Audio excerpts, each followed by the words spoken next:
সকালে আমি, আব্বু, আম্মু আর জান্নাত একসাথে নাস্তা করছি। ইমন, তোর আর কয়টা পরীক্ষা আছে রে? আর 2টা। কবে শেষ হবে? এখনো 3 দিন লাগবে, মাঝখানে একদিন বন্ধ আছে। পরীক্ষা শেষ হলে আমরা সবাই গ্রামের বাড়িতে যাব, ঠিক আছে? হঠাৎ গ্রামের বাড়ি? কি জন্য? কেন, গ্রামের বাড়ি কি আমাদের বাড়ি না? আর আমাদের বাড়িতে গেলে কি হবে তোর? না, হঠাৎ করে গ্রামের বাড়িতে যেতে চাচ্ছ তাই বললাম আর কি। তোর বিয়ে তো, তাই আমরা গ্রামের বাড়িতে যাচ্ছি। আমার বিয়ে মানে? আমার কি এখন বিয়ে করার বয়স হয়েছে? তোকে এত কিছু বুঝতে হবে না, তুই আগের ভালো মতো করে পরীক্ষা দিয়ে নে, তারপর সব দেখা যাবে। এখন বিয়ের কথা শুনলে কিভাবে ভালোভাবে পরীক্ষা দেবো বলো তো? তোমরা মেজাজটাই নষ্ট করে দিলে। ধ্যাত, আর খাবোই না। খাওয়া শেষ হয়ে গেছে, এখন বলছে আর খাবো না। এই পেতনি, চোখের সামনে থেকে সর বলছি। নাস্তা না শেষ করে রুমে চলে আসলাম, এখন বিয়ের কথা শুনে মেজাজটাই নষ্ট হয়ে গেল। ও, আপনাদের তো পরিচয়টাই দেওয়া হয়নি। আমি ইমন, অনার্স 2য় বর্ষে পড়ি। আব্বু নিজস্ব ব্যবসা সামলায়, আম্মু গৃহিণী বাড়িতে থাকে, আর ছোট বোন জান্নাত এইবার ইন্টার ফার্স্ট ইয়ারে পড়ে। একটু পড়াশোনা করে পরীক্ষা দেওয়ার উদ্দেশ্যে বের হলাম। পরীক্ষা শেষ হলো, তারপর আমরা সবাই একসাথে আড্ডা দিতে লাগলাম। দোস্ত, আমার না বিয়ে ঠিক করছে। বলিস কি? কার সাথে তোর বিয়ে হচ্ছে? জানি না রে, আম্মু বললো আর কি। তা দোষ, ইনভাইট করবি না? আরে রাখ তোদের ইনভাইট, আমার কি এখন বিয়ে করার বয়স হয়েছে? বিয়ের বয়স হয়নি, এতদিনে বিয়ে দিয়ে দিলে তো 2-3টা বাচ্চার বাবা হয়ে যেতি। তুই আসলেই একটু বেশি কথা বলিস। এভাবে বন্ধুদের সাথে কিছুক্ষণ আড্ডা দেওয়ার পর বাড়ি চলে আসলাম। কলিং বেল দিতেই আম্মু এসে দরজা খুলে দিল। তাড়াতাড়ি গোসল করায়, খাবার টেবিলে অপেক্ষা করছি। ঠিক আছে। তারপর আমি শাওয়ার নিলাম। কিছুক্ষণ পর নিচে এসে লাঞ্চ করতে লাগলাম। আব্বু আসে নাই। না, আজকে আসলো না, আজকে নাকি কাজের চাপ আছে, তাই ওখানেই লাঞ্চ করে নিয়েছে। ও আচ্ছা। তারপর লাঞ্চ শেষ করে রুমে এসে বই নিয়ে পড়তে বসলাম। বিকেল পর্যন্ত পড়লাম, তারপরে বাইরে আড্ডা দিতে গেলাম। বাজারে গিয়ে দেখি সামি, হাসিব, আশিক ওরা সবাই চলে এসেছে। কি খবর মামা, আজকে তো দেরি করলি যে? পড়ছিলাম, একটু দেরি হয়ে গেল। এত পড়ে কি হবে রে? ইমন কি তোদের মতো নাকি? ও পড়াশোনা নিয়ে ব্যস্ত। এইভাবে রাত 8টা পর্যন্ত আমরা আড্ডা দিলাম, ক্যারাম খেললাম, সিগারেট খেলাম। তারপর বাসায় চলে আসলাম, ফ্রেশ হয়ে নিলাম। একটু পরেই আব্বু আসলো, সবাই একসাথে ডিনার করে নিলাম। রুমে গিয়ে পড়তে বসলাম। একটু পড়াশোনা করে আর ভালো লাগছে না, তারপরে ফেসবুকে ঢুকলাম, একটু ঘোরাঘুরি করে ঘুমিয়ে পড়লাম। এভাবে 2টা দিন কেটে গেল। আমার পরীক্ষা শেষ। আম্মু এখন বলছে আমাকে নাকি গ্রামের বাড়ি যেতে হবে বিয়ে করতে। এ তো এক মহা ঝামেলায় পড়লাম। আম্মু, এখন বিয়ে না করলে হয় না? না, হয় না, তোকে বিয়ে করতে হবে। আম্মু প্লিজ, এখন জোর করো না, এখন আমি বিয়ে করতে পারবো না। এত বেশি কথা বলিস কেন? তোর বাবা বিয়ে ঠিক করেছে, বিয়ে তোকে করতে হবে। তাড়াতাড়ি রেডি হয়ে নে, গ্রামের বাড়িতে যা। তারপর আম্মু আব্বু আমাকে একরকম জোর করে গ্রামের বাড়িতে নিয়ে যাওয়ার জন্য রাজি করালো। রাজশাহী শহর থেকে আমাদের গ্রামে যেতে প্রায় 3 ঘন্টার মতো সময় লাগে। আমরা ট্রেনে করে গ্রামের বাড়িতে যাচ্ছি। আমার মনটা একদম খারাপ। আমাকে জোর করে বিয়ে দিয়ে দিচ্ছে, একেবারে বাল্যবিবাহ। 4 ঘন্টা পর আমরা আমাদের গ্রামে পৌঁছালাম। অনেকদিন পর গ্রামে আসছি। পড়াশোনার জন্য গ্রামে তেমন আশাই হয় না। গ্রামের পরিবেশ আমার খুব ভালো লাগে। চাচা আমাদের জন্য গাড়ি পাঠিয়ে দিয়েছে। 30 মিনিটের রাস্তা পেরোনোর পরেই আমরা চাচার বাড়িতে পৌঁছে গেলাম, মানে আমাদের বাড়িতেই। দেখলাম আমাদের গ্রামের বাড়িটা খুব সুন্দর করে সাজানো হয়েছে। আমি তো কিছুই বুঝতে পারলাম না। আমি আম্মু আব্বুর পেছনে পেছনে ভিতরে ঢুকলাম। আমার দিকে সবাই এভাবে তাকিয়ে আছে কেন? আর বাড়ি ভর্তি এত আত্মীয় স্বজন কেন এসেছে? আমি আম্মুকে ডাক দিলাম, এসব কি হচ্ছে? আমি তো কিছুই বুঝতে পারছি না। কি বুঝবি তুই? তোমরা আমাকে তো জোর করে বিয়ে দেওয়ার জন্য নিয়ে আসলে, তাহলে চাচার বাড়িতে এত সব আয়োজন কিসের? আমি তো কিছুই বুঝতে পারছি না। নীলার সাথে তোর বিয়ে ঠিক হয়েছে। আম্মু, মজা করো না তো। কার সঙ্গে বিয়ে ঠিক হয়েছে বলো তো তুমি? তোর চাচার মেয়ে নীলার সাথে তোর বিয়ে ফাইনাল। না, এ হতে পারে না। ওর মতো একটা পিচ্চি মেয়েকে আমি বিয়ে করতে পারবো না। আর ও তো আমার চাচাতো বোন হয়, ওর সাথে কি আমার বিয়ে হয় নাকি? তোকে এত কথা বলা লাগবে না, আগামীকালকে তোদের বিয়ে। এখন তুই প্রস্তুত হয়ে নে। আম্মু, তোমরা না আমার নিজের লোক, তোমরা আমার সাথে এরকম করতে পারলে? শোন, যেটা ভালো হয় সেটাই আমরা করছি। নীলা খুব ভালো মেয়ে, ওকে বিয়ে করলে তুই সুখে থাকতে পারবি। ওর মতো একটা পিচ্চি মেয়েকে আমি কোনো মতেই বিয়ে করতে পারবো না। তোমরা যা ইচ্ছা করো, আমি চলে গেলাম শহরে। এই শোন, আমরা পাকা কথা দিয়ে ফেলেছি। আর তুই এখন শহরে যাবি মানে? তোর বাবা জানতে পারলে আস্ত রাখবে না। আর এত কিছুর আয়োজন দেখছিস, এখন কি বিয়ে কোনোভাবে ভেঙে দেওয়া যায় নাকি? তোকে বিয়ে করতে হবে। তারপর আম্মু আব্বুকে ডাক দিল। আব্বু আর আম্মু একসাথে আমাকে প্যারা দিতে লাগলো। আমাকে কোনো কথা বলার সুযোগই দিল না। আমাকে রেখে আম্মু আর আব্বু চলে গেল। এদিকে চাচার বাড়িতে অনেক মানুষ আমাকে দেখতে আসছে, মনে হয় কখনো দেখেনি। আমি চুপচাপ বসে আছি। একের পর এক রুমের ভিতরে আসতেই আসে।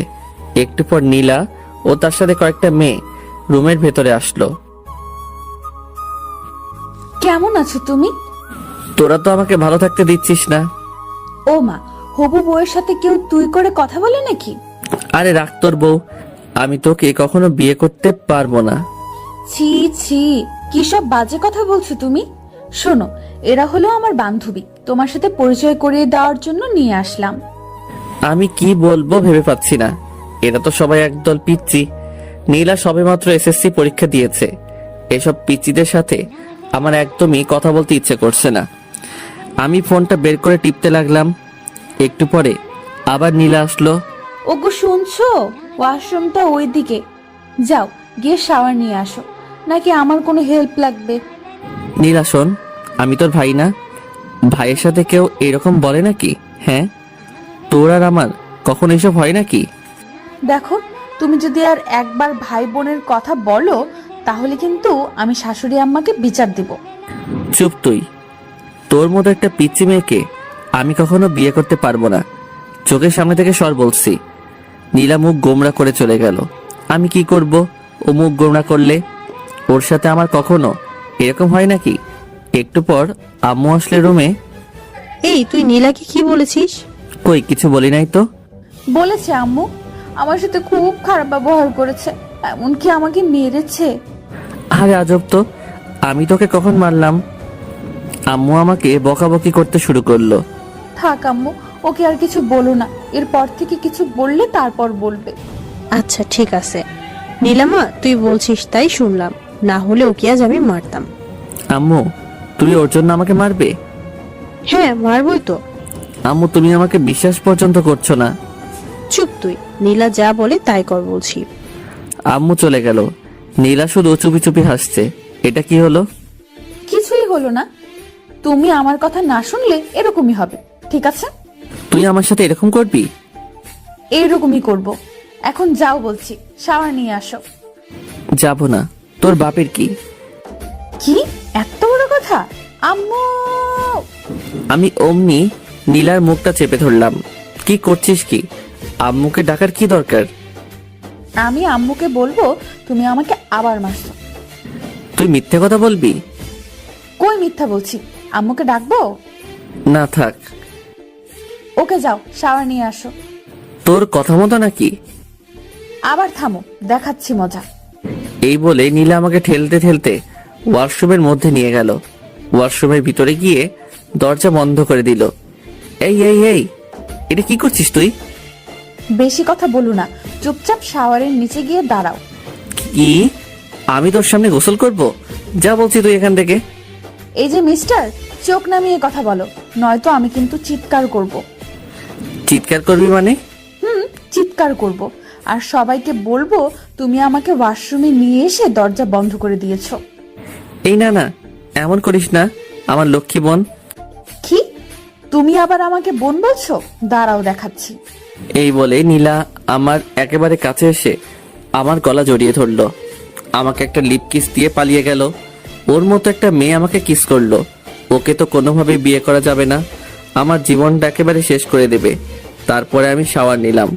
হায় রে, ওয়াশরুমে আমি তো কোনো কাপড় নিয়ে আসি নাই। এখন আমি কি করব?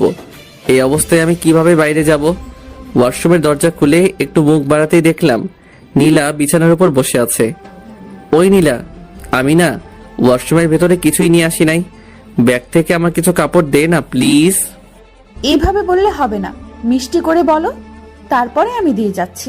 মিষ্টি করে কিভাবে বলবো? তুমি বলো, ওগো শুনছো, ব্যাগ থেকে আমার কিছু কাপড় দিয়ে যাও না।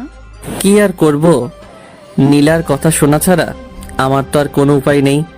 ওগো বউ শুনছো, ব্যাগ থেকে আমার কিছু কাপড় দিয়ে যাও না। নীলা হাসতে হাসতে কাপড় নিয়ে আমার সামনে এসে দাঁড়ালো। আর কোনো হেল্প লাগবে নাকি? মানে? না, চেঞ্জ করার। আমি অমনি দরজা আটকে দিলাম। ওর মতো একটা পিচ্চি মেয়ের সাথে আমি কিভাবে সারা জীবন কাটাবো? তারপরে চেঞ্জ করে রুমের ভিতরে আসলাম। দেখলাম নীলা সোফায় বসে আছে। কি তোর সমস্যা কি? তুই সব সময় এখানে কি করছিস? তুমি আমার সাথে ভালোভাবে কথা বলবে কিন্তু, না হলে। না হলে? না হলে কি করবি তুই? তোর মতো একটা পিচ্চি মেয়ে আমাকে শুধু বিরক্ত করতে জানিস। ওকে, আর বিরক্ত করব না, এখন শুধু ভালোবাসবো। এই বলে নীলা আমার কাছে আসতে থাকলো।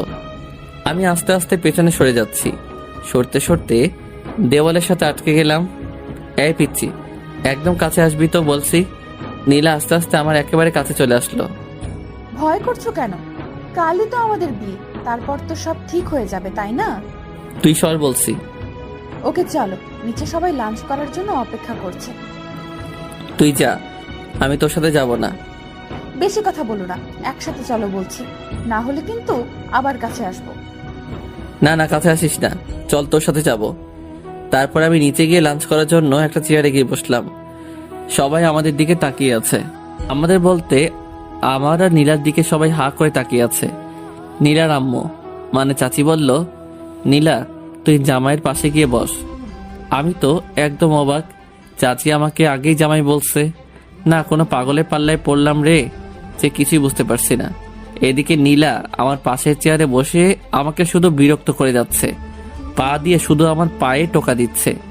আমি তাড়াতাড়ি লাঞ্চ শেষ করে রুমে এসে দরজা বন্ধ করে দিলাম, যাতে পিচ্চিটা আমাকে বিরক্ত করতে না পারে। আমি ফোনটা বের করে স্বামীকে একটা ফোন দিলাম। মামা কি খবর, কি করছিস?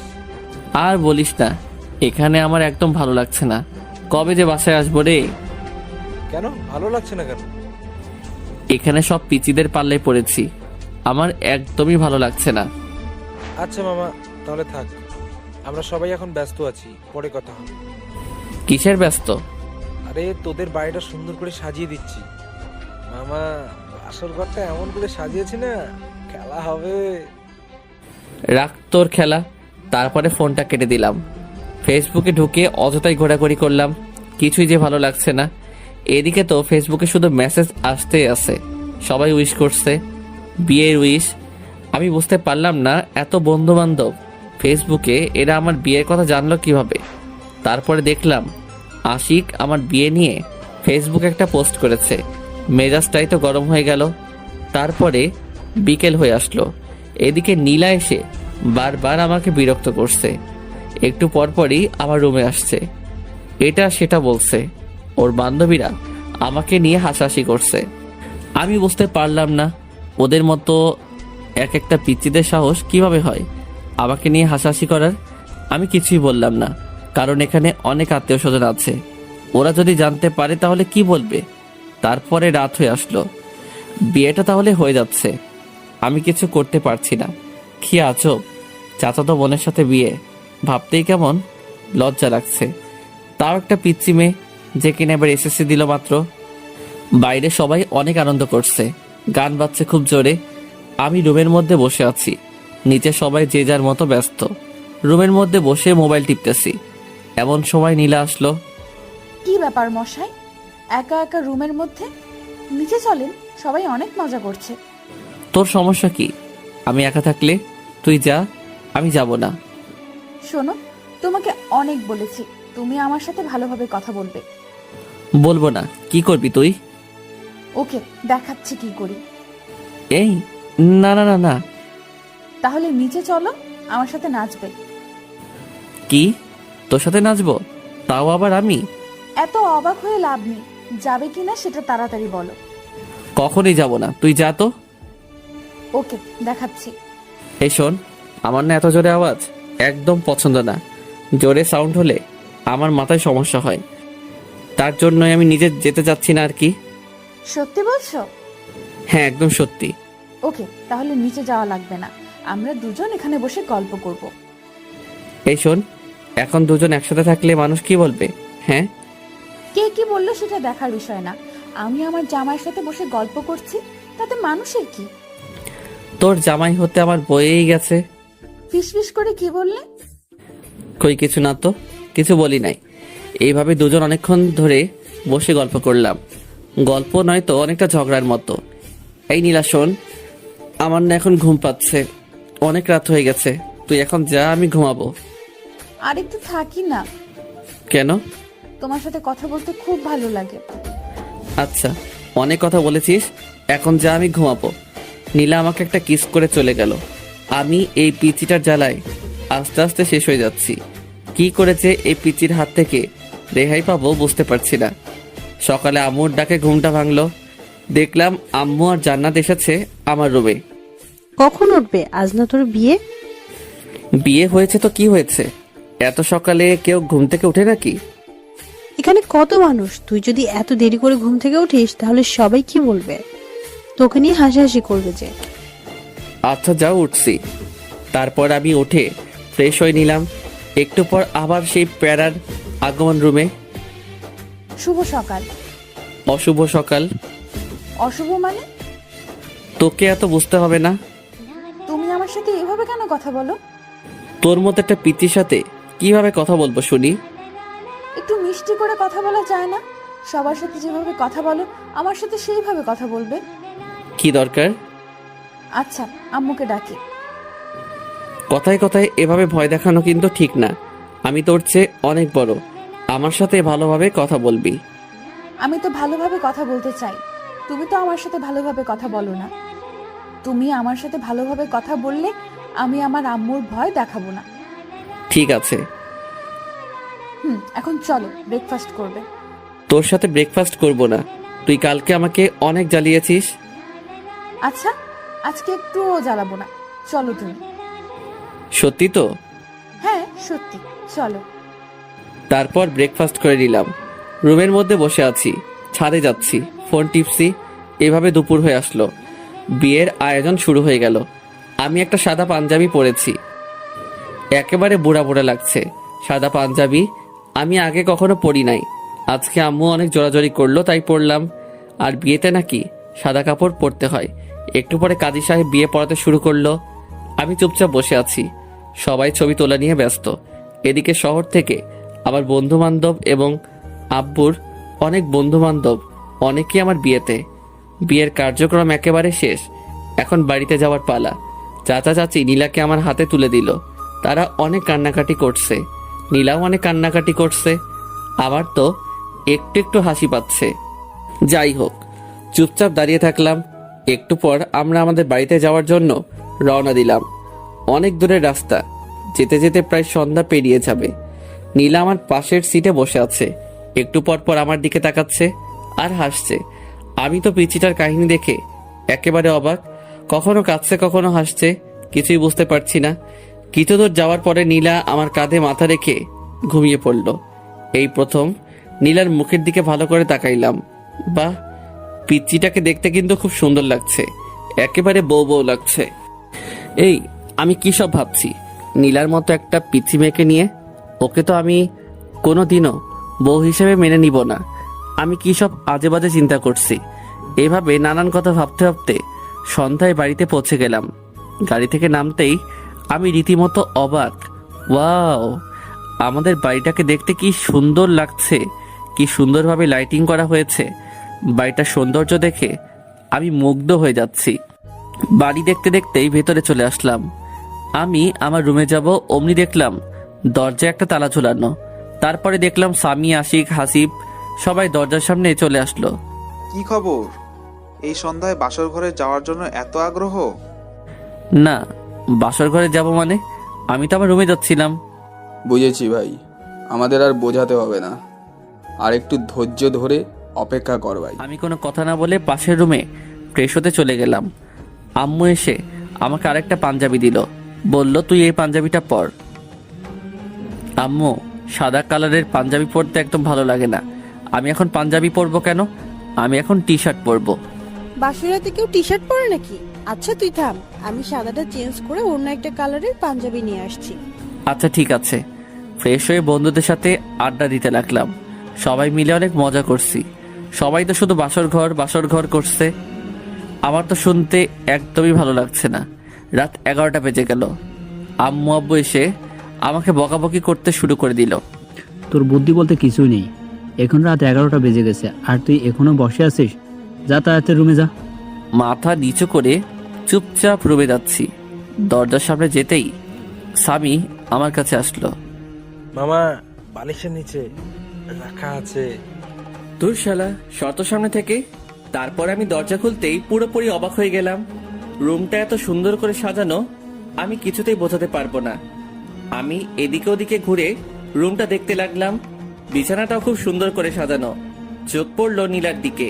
দেখলাম বিছানার মাঝখানে ঘোমটা দিয়ে বসে আছে। আমি সোফায় গিয়ে বসে পড়লাম। আই, তুমি সোফায় কেন বসলে? তোর মাথায় বসবো নাকি? বাসর রাতে কেউ কারো মাথায় বসে না। তুমি আমার সামনে এসে বসো। তোর সামনে আমি বসবো না। এটা কিন্তু বাড়াবাড়ি হয়ে যাচ্ছে, কাছে আসো বলছি। শোন, তোর মতো একটা পিচ্চি মেয়েকে আমি বউ হিসেবে কখনোই মেনে নেব না। কেন, আমার দোষ কি? কি করেছি আমি? জানি না কি তোর দোষ, কিন্তু তোর মতো একটা পিচ্চি মেয়েকে আমি আমার বউ করে নিতে পারবো না। কেন আমাকে বউ হিসেবে মেনে নিবে না? তাহলে কেন আমাকে বিয়ে করলে? আব্বু আম্মুর জোরাজোরিতে তোকে বিয়ে করেছি, না হলে কখনোই তোর মতো পিচ্চিকে আমি বিয়ে করতাম না। বিয়েটা কি একটা ছেলে খেলা পেয়েছো নাকি, যে তুমি তোমার আব্বু আম্মুর জোরাজোরিতেই আমাকে বিয়ে করবে আর আমার জীবনটা নষ্ট করে দেবে? তোর জীবন নষ্ট করতে চাইনি। বিয়ে করেছো আর এখন বলছো বউ হিসেবে মানি না? দেখাচ্ছি তোমায়। নীলা বিছানা থেকে নেমে আমার কাছে আসছে। দেখ পিচ্চি, একদম আমার কাছে আসার চেষ্টা করবি না, না হলে কিন্তু খবর আছে। কি করবে তুমি শুনি? মারবো তোকে।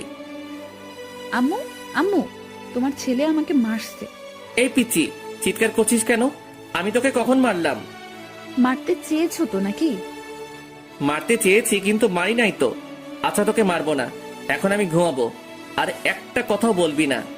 ওই বাসর রাতে কেউ ঘুমায় নাকি? আর তুমি বিছানায় চলো। সোফায় কেন বসে আছো? তোর কাছে আমি যাব না, আমার থেকে দূরে থাকবি।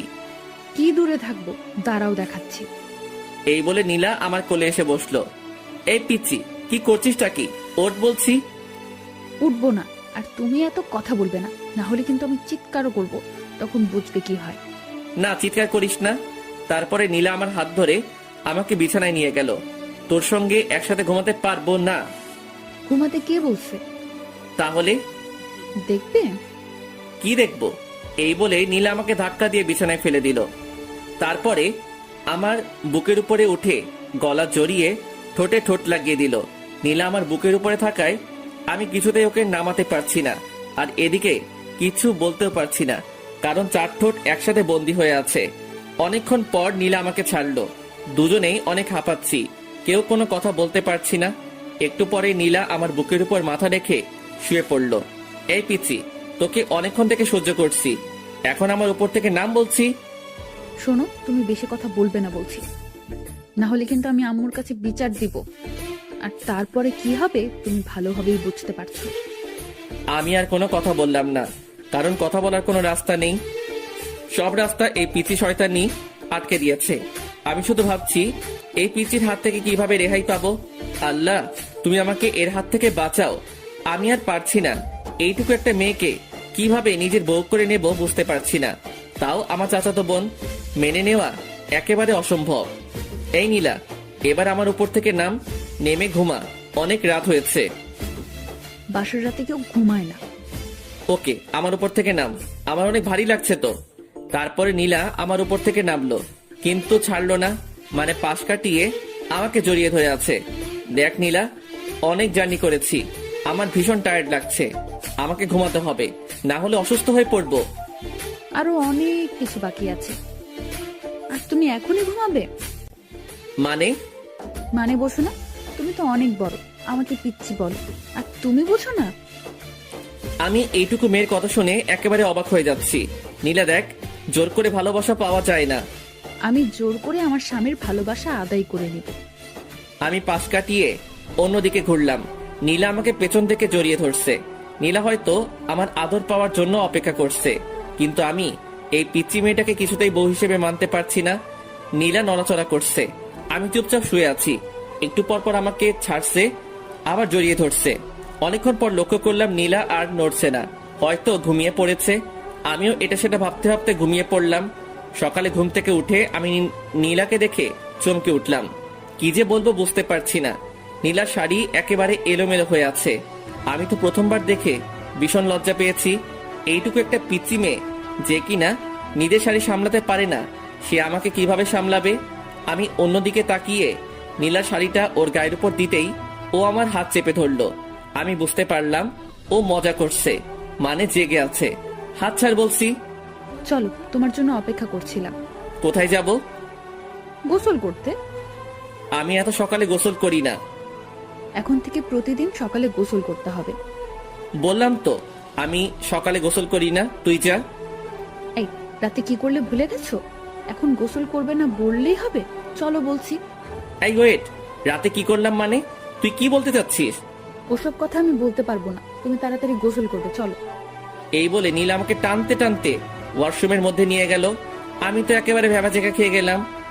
নীলের সাথে এসব কি করলাম আমি, ভাবতে লজ্জা লাগছে। নীলা শাওয়ার ছেড়ে দিল, অমনি আমার ধ্যান ভেঙে গেল। এই কি করছিসটা কি? কেন, গোসল করছি। তাই বলে দুজন একসাথে? তুই বাইরে যা। এই শোনো, এখন থেকে দুইজন একসাথে গোসল করবো, ঠিক আছে? না, একসাথে কখনোই গোসল করব না, তুই বের হয়ে যা বলতেছি। নীলা আমাকে জড়িয়ে ধরলো, দুজনেই কাক ভেজা হয়ে ভিজে গেছি। তারপরে নীলা আমাদের কাপড়গুলো ছাদে শুকাতে দিয়ে আসলো।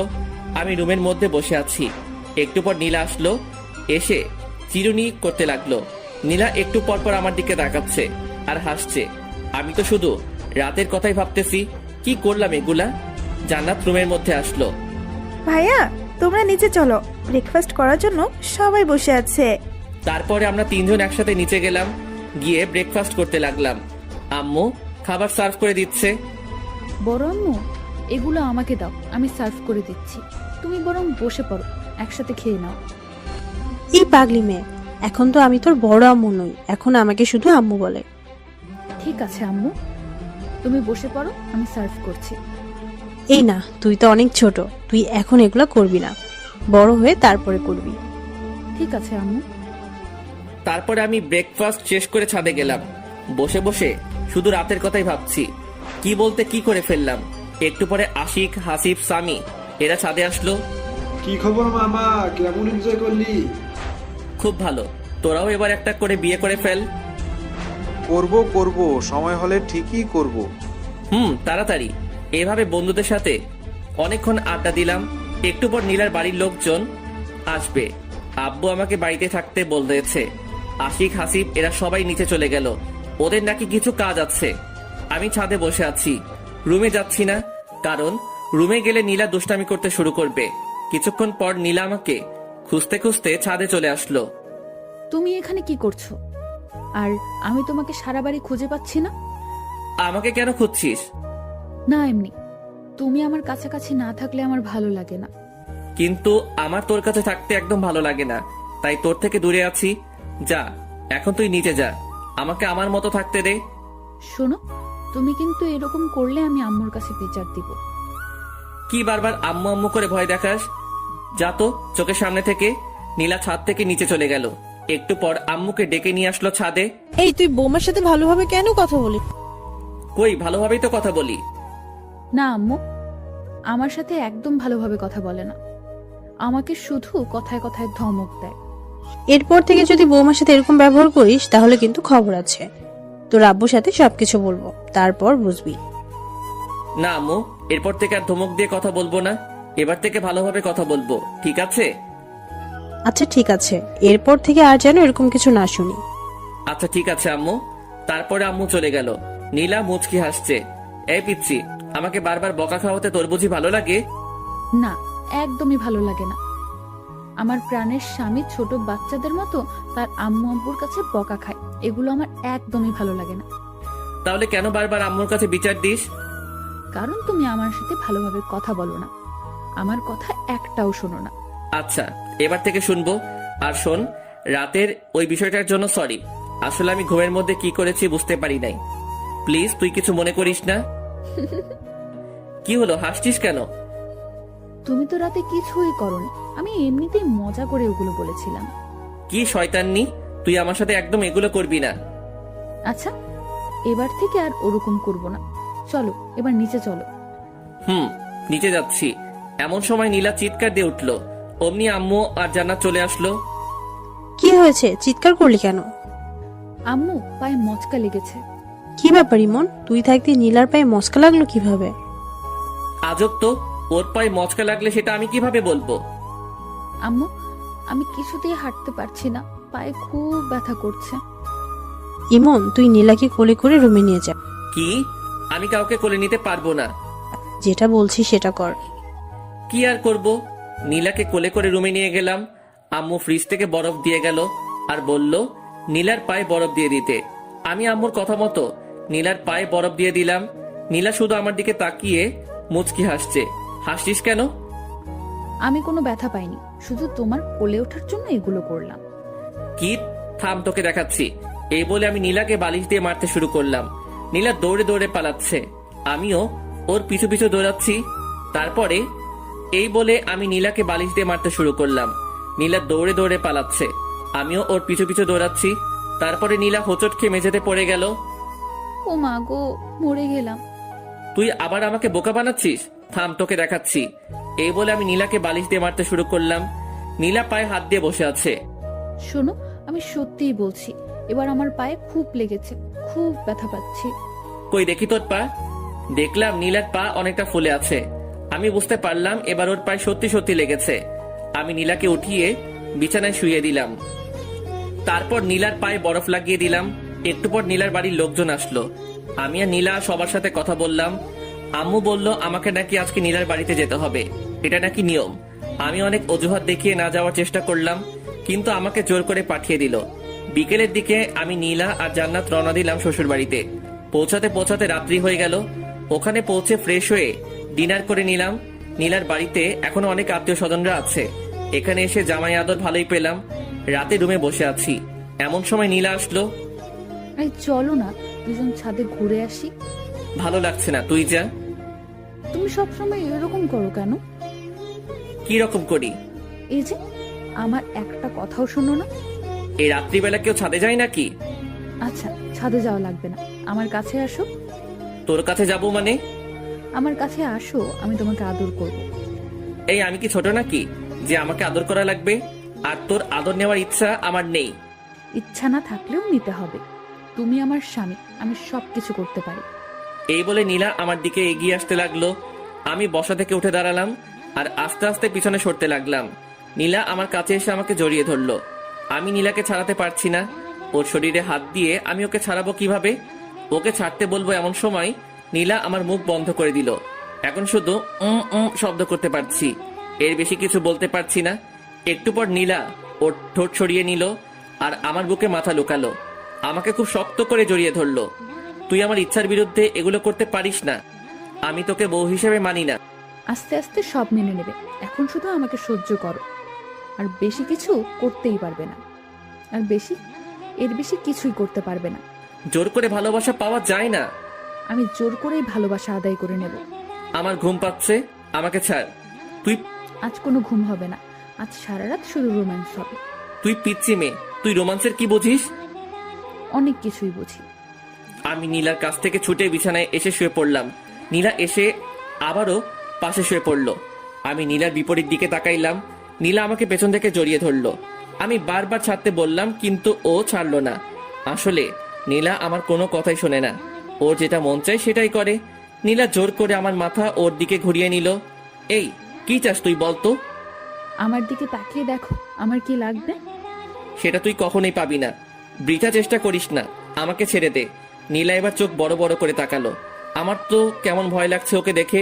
নীলা এবার আমার চুল ধরে আমার মাথা ওর বুকের মধ্যে জড়িয়ে ধরলো। আমি ছটফট করতে লাগলাম।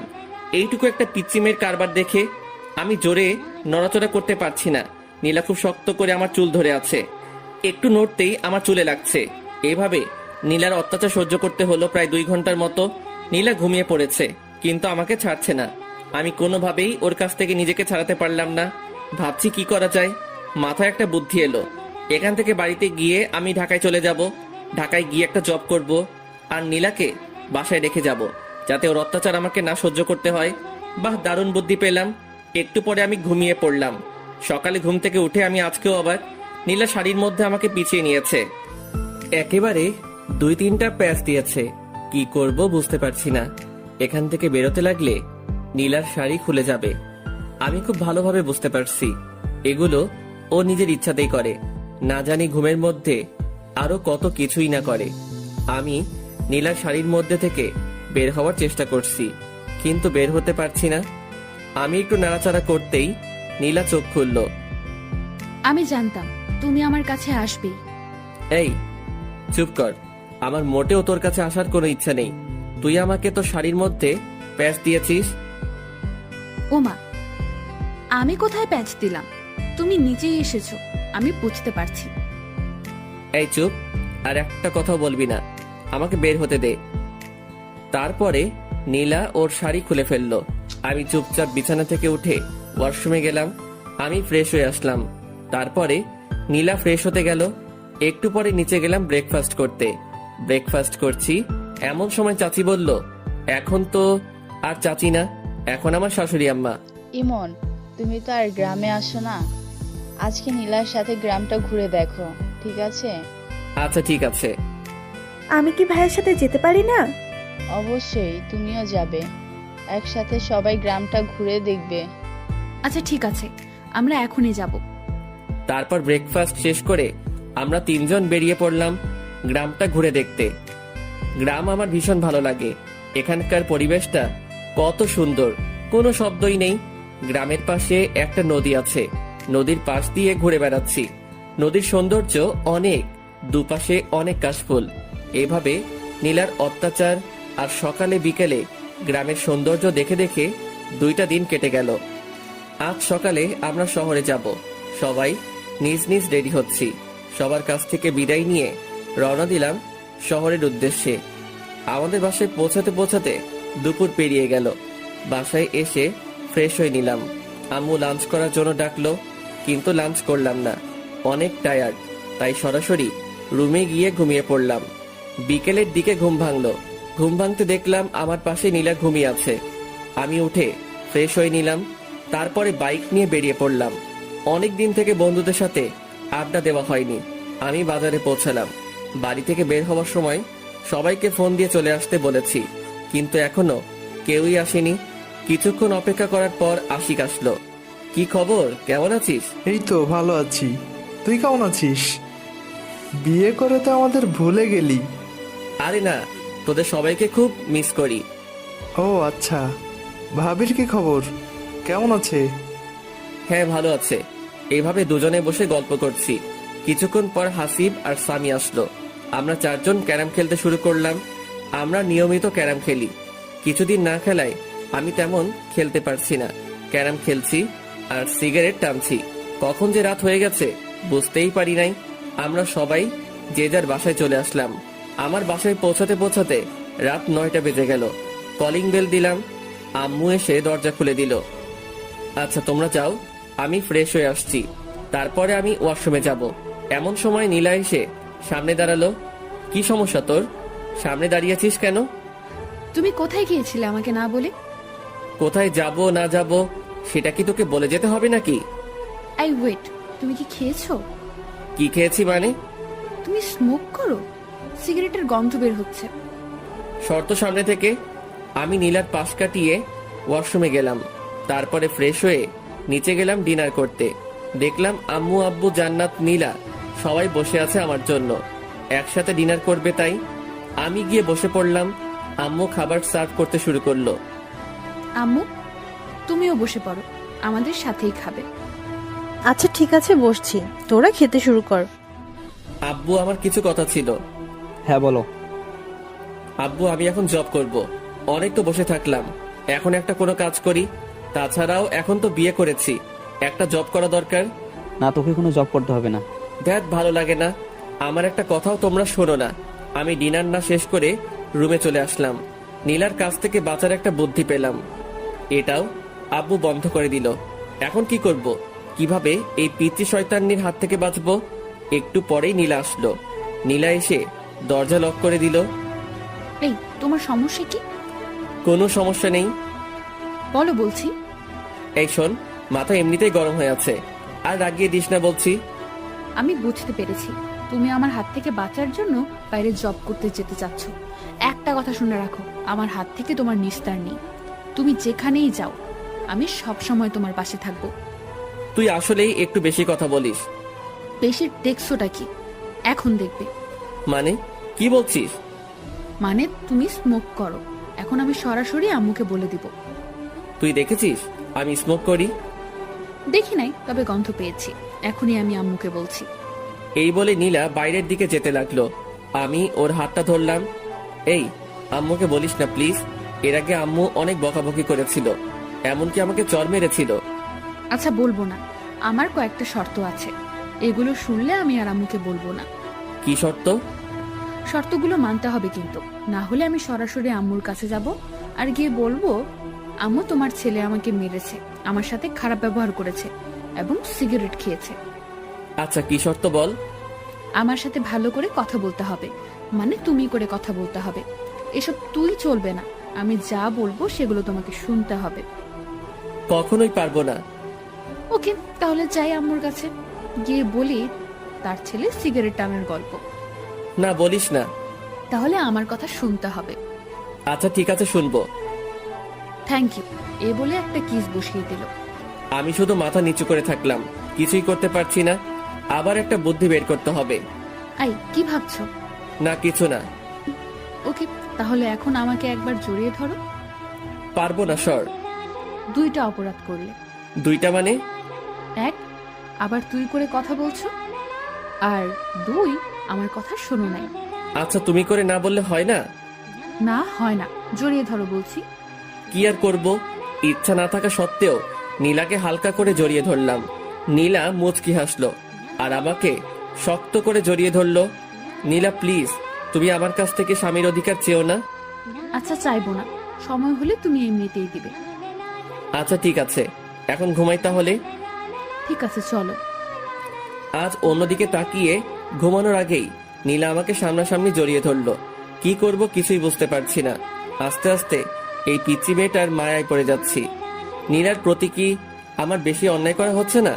আমি কি ওকে আপন করে নেব? না, কি সব ভাবছি। ও তো আমার চাচাতো বোন। চাচাতো বোন কি আর বউ হয়? এই, তুমি কি ভাবছো গো? না কিছু না। বলো বলছি। না তেমন কিছু না, আমার একটা গার্লফ্রেন্ড আছে, ওকে নিয়ে ভাবছি।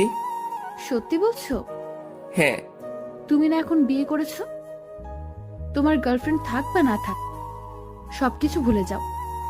কখনোই পারবো না। এর জন্য তুমি আমাকে আপন করে নিচ্ছ না? হ্যাঁ, নীলা আমাকে ছেড়ে দিল, মনে হয় কষ্ট পেয়েছে। পাক, একটু একটু কষ্ট পেলে আমাকে ছেড়ে চলে যাবে, আর তখনই আমার শান্তি হবে। এই পিচির জ্বালা আমার একদম সহ্য হয় না।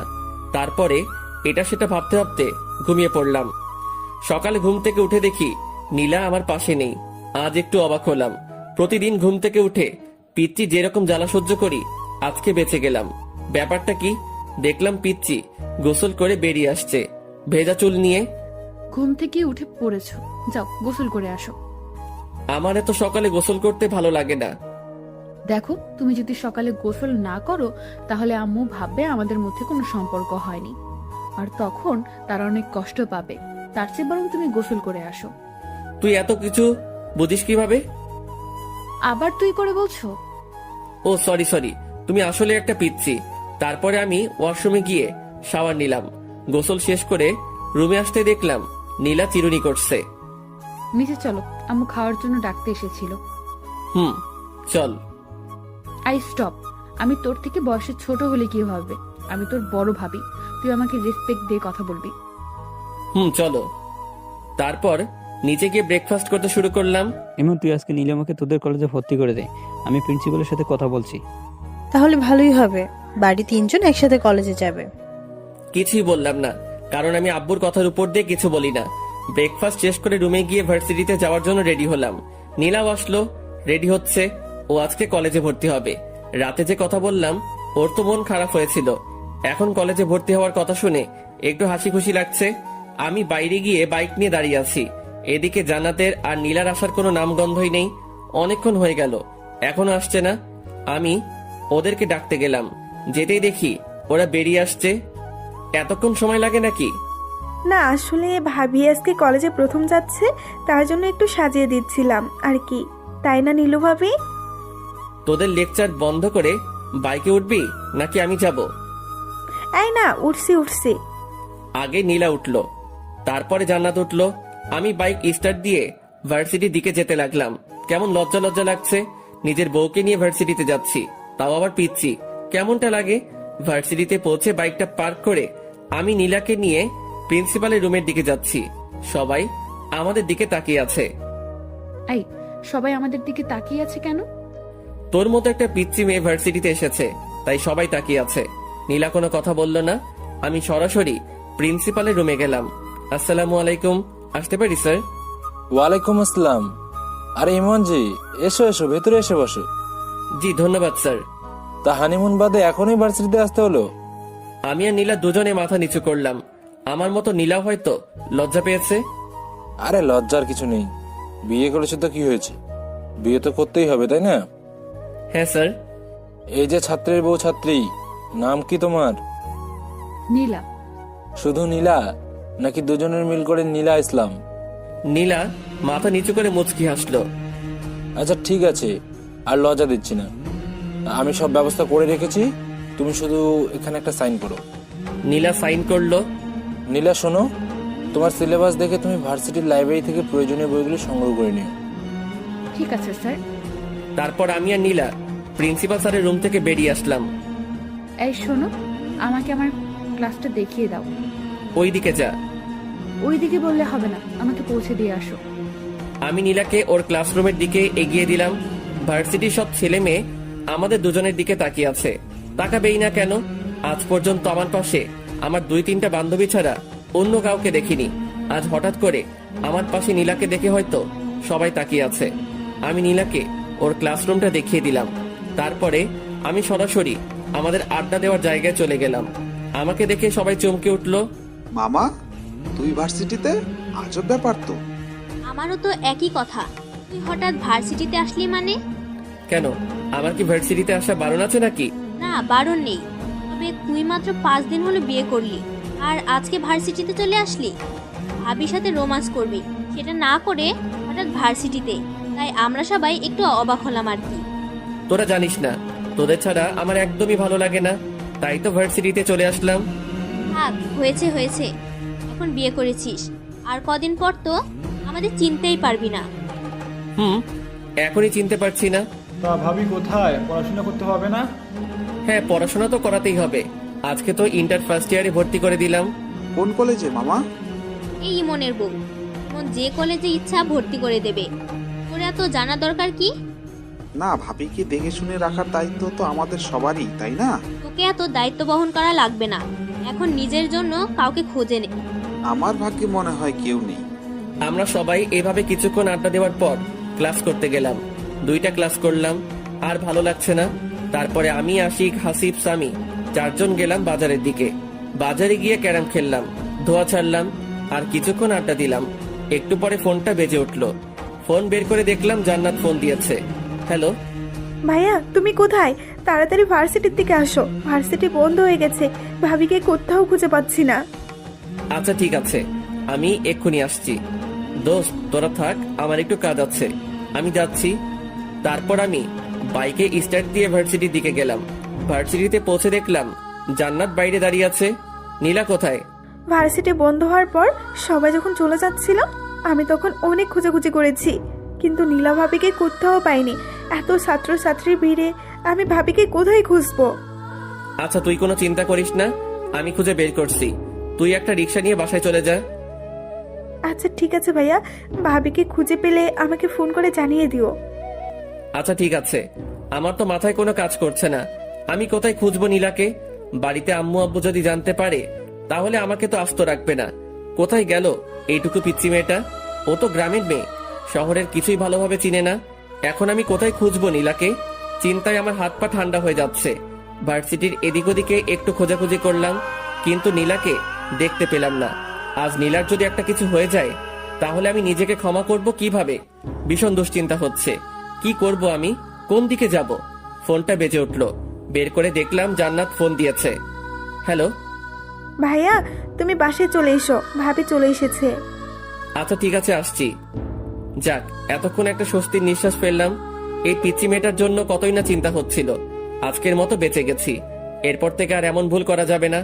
আমি বাইকটা স্টার্ট করে রওনা দিলাম বাসার উদ্দেশ্যে। বাসায় পৌঁছাতে পৌঁছাতে 2টা বেজে গেল। কলিং বেল দিতেই জান্নাত এসে দরজা খুলে দিল। ভাইয়া আম্মু খুব রেগে আছে কিন্তু। আমি ভেতরে চলে আসলাম। আম্মু সরাসরি আমার কাছে এসে আমার গালে একটা কষে থাপ্পড় বসিয়ে দিল। আমি চুপচাপ মাথা নিচু করে ফেললাম। এইরকম থাপ্পড় আমি মাঝে মধ্যে খাই, ব্যাপার না। তোর জ্ঞান বুদ্ধি কিছু আছে? এইটুকু একটা মেয়েকে ছেড়ে কোথায় গিয়েছিলি? ওর যদি কিছু একটা হতো তাহলে কি করতি তুই? আমি চুপচাপ মাথা নিচু করে আছি। এখন কিছু বলা যাবে না, কারণ আম্মু ইজ ফায়ার। কি হলো, চুপ করে আছিস কেন? কথা বল, ওর কিছু হলে কি করতি তুই? আম্মু আমি একদম বুঝতে পারিনি, এরপর থেকে আর এরকম হবে না। বুঝতে পারিস নাই মানে? এত বড় হয়েছিস, তোর জ্ঞান বুদ্ধি হবে কবে? আম্মু সত্যি এরপর থেকে আর এই রকমটা করব না। তোর আব্বু জানতে পারলে আস্ত রাখবে না। যা উপরে যা, নীলার মনটা একদম খারাপ হয়ে আছে, ওর সাথে কিছুক্ষণ কথা বল। আচ্ছা আম্মু। আমি উপরে গেলাম, দেখলাম নীলা বিছানার এক কোনায় মন খারাপ করে বসে আছে। আমি গিয়ে নীলার সামনে দাঁড়ালাম। নীলা প্লিজ আমাকে ক্ষমা করে দে, আমি একদম বুঝতে পারিনি। ক্ষমা চাওয়ার কিছু নেই, তুমি তো আমার থেকে দূরে থাকতে চাও। না, আসলে আমি মনে করেছিলাম তুই জান্নাতের সাথে বাড়িতে চলে আসবি। প্লিজ আমাকে ক্ষমা করে দে। এরপর থেকে আমি তোকে একা রেখে আর কোথাও যাব না। অমনি নীলা এসে আমাকে জড়িয়ে ধরলো। মানে এত শক্ত করে জড়িয়ে ধরেছে বলে বোঝাতে পারবো না। মনে হচ্ছে কোনো ওয়ালের চিপায় আটকে পড়েছি। তারপরে নীলা আমাকে ঠেলতে ঠেলতে ওয়াশরুমের মধ্যে নিয়ে গেল। আমার কারো সাথে গোসল করতে ভালো লাগে না। কারোর সাথে লাগুক বা না লাগুক, আমার সাথে লাগবে। তারপরে নীলা শাওয়ার ছেড়ে দিল। আমি আর নীলা একসাথে গোসল করছি। আমি ভালো লাগিয়ে দিচ্ছি। একবার যদি তোমার আর আমার মধ্যে স্বামী স্ত্রীর সম্পর্কটা গড়ে ওঠে, তারপর তুমি তোমার সব গার্লফ্রেন্ডকে ভুলে যাবে। এই, আমার তো কোনো গার্লফ্রেন্ড নেই। তাহলে সেদিন যে বললে আছে? এমনিতেই বলেছি। মিথ্যুক একটা। আচ্ছা ঠিক আছে, ভেজা কাপড় চেঞ্জ করো। মানে কি বলছিস? কি বলছি বুঝতে পারছো না? চেঞ্জ করো তাড়াতাড়ি। তোর সামনে? হ্যাঁ, আমার সামনে চেঞ্জ করতে হবে। মরে গেলেও পারবো না। দেখাচ্ছি তোমায়। এই একদম না, একদম আমার কাছে আসবি না বলছি। আমি নীলাকে জোর করে ঠেলতে ঠেলতে ওয়াশরুমের বাইরে বের করে দিলাম। তারপর আমি চেঞ্জ করে নীলাকে বললাম ভিতরে গিয়ে চেঞ্জ করে আয়। ভেতরে যাব না, এখানেই চেঞ্জ করব। তোর লজ্জা শরম বলতে কিছু নেই? তোমার সামনে আবার কিসের লজ্জা শুনি? শুধু আমার সামনে না, তোর কারো সামনে লজ্জা নেই, আমি বুঝতে পেরেছি। আচ্ছা, লজ্জা যখন নেই তাহলে দেখো। এই বলে নীলা আমার সামনে, আমি অন্যদিকে তাকাইলাম। ছি, তুই এইরকম? আমি আগে জানতাম না। নীলা আমাকে পেছন থেকে জড়িয়ে ধরে বলল, কি রকম গো? লজ্জা শরম বিবেকহীন একটা মেয়ে। আচ্ছা হয়েছে, এবার আমার চেনটা আটকে দাও। আমি অবাক হয়ে নীলার দিকে তাকাইলাম। দেখলাম নীলা একটা 3 পিস পরেছে আর আমাকে চেইন আটকে দিতে বলছে। এই শোন, এগুলো আমি পারি না। পারে না বললে হবে না, তাড়াতাড়ি আটকে দাও বলছি। পারবো না বললাম না।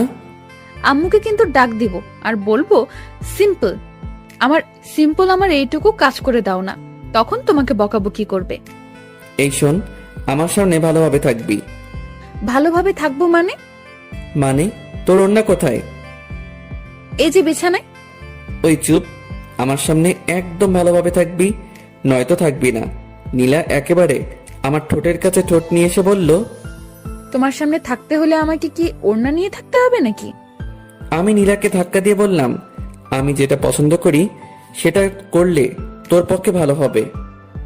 ঠিক আছে, লাঞ্চ করব, চলো। চল। এই যে, কোথায় যাব? আম্মু তো রুমে খাবার দিয়ে গেছে। কখন দিয়ে গেল? তুমি যখন ড্রেস চেঞ্জ করছিলে ওয়াশরুমে, তখন আম্মু এসে খাবার দিয়ে গেছে। ও আচ্ছা। তারপর আমি লাঞ্চ করতে শুরু করলাম।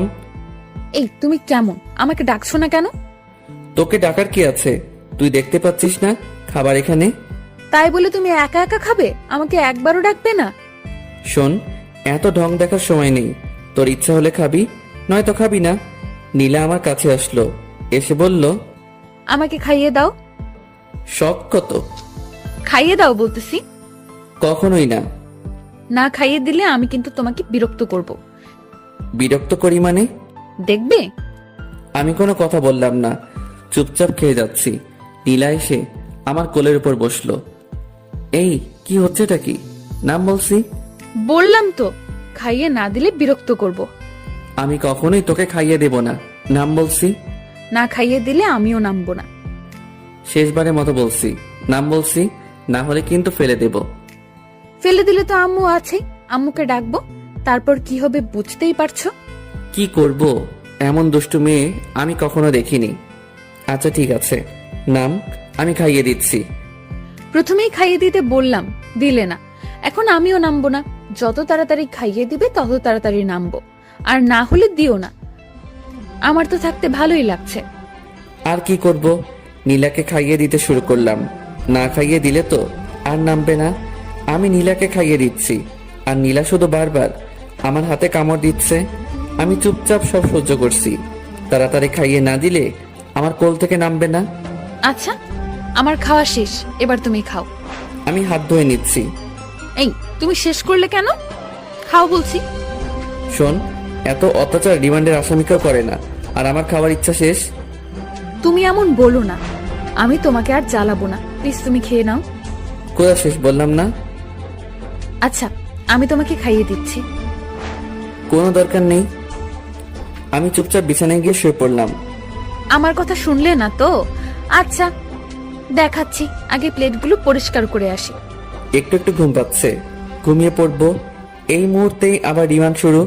মানে নীলা এসে খুব জোরে দরজা আটকে দিল। এই, এত শব্দ করছিস কেন? আর দরজা আটকে দিলি কেন? আমি কখনো দরজা আটকে দেই না। এখন আমি এসেছি, এখন থেকে দরজা আটকে দিতে হবে। আটকে দিতে হবে মানে? না মানে, এখন তো আমরা রোম্যান্স করব। যদি কেউ রুমের মধ্যে চলে আসে, তাই আটকে দিলাম। শোন, এখন আমি ঘুমাবো, একদম আমাকে বিরক্ত করবি না। বিরক্তি দেখছোটা কি? তুমি তো আমার একটা কথাও শুনো না। এখন তোমাকে দেখাচ্ছি। এই বলে নীলা আমার পেটের উপর উঠে বসলো। দেখ পিচ্ছি, আমাকে বিরক্ত করিস না। আমি না তোমার বউ? আমি ছাড়া তোমাকে কে বিরক্ত করবে, আদর করবে শুনি? লাগবে না তোর কোনো আদর। দেখো, তুমি কি চাও আমি আম্মুকে সব বলে দেই? বলে দেই মানে? এই যে আমাদের মধ্যে কোনো সম্পর্ক গড়ে ওঠেনি, এগুলো আম্মুকে বলে দেই। আমি কোনো কথা বললাম না। দেখো, আমি তোমার ভালোবাসা পাওয়ার চেষ্টা করছি। এমন কিছু করো না যাতে জোর করে সবকিছু আদায় করতে হয়, ঠিক আছে? অন্যদিকে তাকিয়ে শুয়ে রইলাম। নীলা আমার উপর শুয়ে পড়লো। তারপরে শুরু করলো পিচ্চির অত্যাচার। মানে গলায় গালে কিস করতে শুরু করলো, আবার পুরুষত্ব জেগে উঠতে শুরু করলো। আমি অনেক কষ্টে নিজেকে কন্ট্রোল করছি। তারপরে নীলা যা করলো সেটার জন্য মোটেও প্রস্তুত ছিলাম না। নীলাও ড্রেস খুলে ফেলেছে। আমি ধাক্কা দিয়ে নীলাকে আমার উপর থেকে সরিয়ে দিলাম। কি হচ্ছেটা কি এগুলো? না মানে, আমার খুব গরম লাগছে। গরম লাগছে ঠিক আছে, তাই বলে এগুলো কেমন অসভ্যতা? নীলা আমার কোনো কথা শুনছে না। আমি ওর গালে একটা চর বসিয়ে দিলাম। ফাইজলামির একটা সীমা থাকা দরকার। তোর অনেক পাগলামি আমি সহ্য করেছি, কিন্তু আর নয়। একটা কথা বলছি, ভালোভাবে শুনে নে। আমি তোকে কখনো আমার বউ হিসেবে মানি না। কথাগুলো বলেই আমি রুম থেকে বেরিয়ে পড়লাম। এই পিচিটার জন্য বাড়িতে থাকা যাবে না। দূর কিছু ভালো লাগে না। কি করব? আমি বাইক নিয়ে বের হচ্ছি, এমন সময় আম্মু আমাকে ডাকলো। এই দুপুরবেলা কোথায় যাচ্ছিস? এখন দুপুর কোথায়? এখন তো বিকেল হয়ে এসেছে। তুই তো এত তাড়াতাড়ি বের হোস না, আজ হঠাৎ এত তাড়াতাড়ি বের হচ্ছিস যে? না আম্মু, একটু কাজ আছে, তার জন্য আগে যাচ্ছি। ও আচ্ছা, ঠিক আছে, সাবধানে যাস। ঠিক আছে। তারপরে আমি বাইক নিয়ে বেরিয়ে পড়লাম বাজারের দিকে। এত সকাল সকাল তো কেউ আসবে না, সবাইকে একটা ফোন করি তাহলে আসবে। আমি সবাইকে ফোন দিয়ে বাজারে আসতে বললাম। আমি বাজারে পৌঁছাবার কিছুক্ষণ পর সবাই আসলো। তারপরে জমিয়ে আড্ডা দিতে শুরু করলাম। আজ একটু বেশি রাত করে ফেলেছি, মানে 10টা বেজে গেছে। হায় রে, ঘড়ির দিকে খেয়ালই করিনি। আজ যে বাড়িতে গেলে কি হবে? এমনিতেই দুপুরে আম্মু অনেক বকাবকি করেছে, তাড়াতাড়ি বাড়িতে যেতে হবে। আমি সবাইকে বাড়িতে যেতে বললাম। সবাই নিজ নিজ বাড়িতে চলে যাচ্ছি। বাড়িতে পৌঁছাতে আমার 10:30 বেজে গেছে। অনেক ভয়ে ভয়ে কলিং বেল দিলাম। আম্মু এসে দরজা খুলে দিল। আম্মু সরাসরি আমার কান ধরলো। এই বিলাই, কয়টা বাজে এখন? 10:30 আম্মু। খুব তো বড় গলায় বলেছিস 10:30। তোকে না আমি 9টার মধ্যে বাড়ি আসতে বলেছি? আসলে আব্বু, আজকে একটু আশিকের বাসায় ছিলাম, তাই আসতে আসতে একটু দেরি হয়ে গেছে। আচ্ছা হয়েছে, যা ফ্রেশ হয়ে আয়, ডিনার করবি। ঠিক আছে আব্বু, আজকের মতো মিথ্যা বলে বেঁচে গেলাম। তারপরে আমি ফ্রেশ হয়ে ডিনার করতে আসলাম। এ কি, তুই একা আসলি যে? নীলাকে ডেকে আনলি না? আমি মনে করেছি ও নিচে আছে। আচ্ছা, ডেকে আনছি। নীলাকে ডাকতে গেলাম। রুমের মধ্যে তো নীলাকে খুঁজে পাচ্ছি না। কোথায় গেল মেয়েটা? ওয়াশরুমে খুঁজলাম, নেই। তারপরে বেলকনিতে গেলাম, দেখলাম নীলা দাঁড়িয়ে আছে। নিচে চলো, আম্মু ডাকছে। আমার ক্ষুধা লাগেনি, আমি খাবো না। খাওয়ার জন্য নয়, তোকে ডাকছে। এই বলে আমি চলে আসলাম। নীলাও আমার পিছু পিছু আসলো।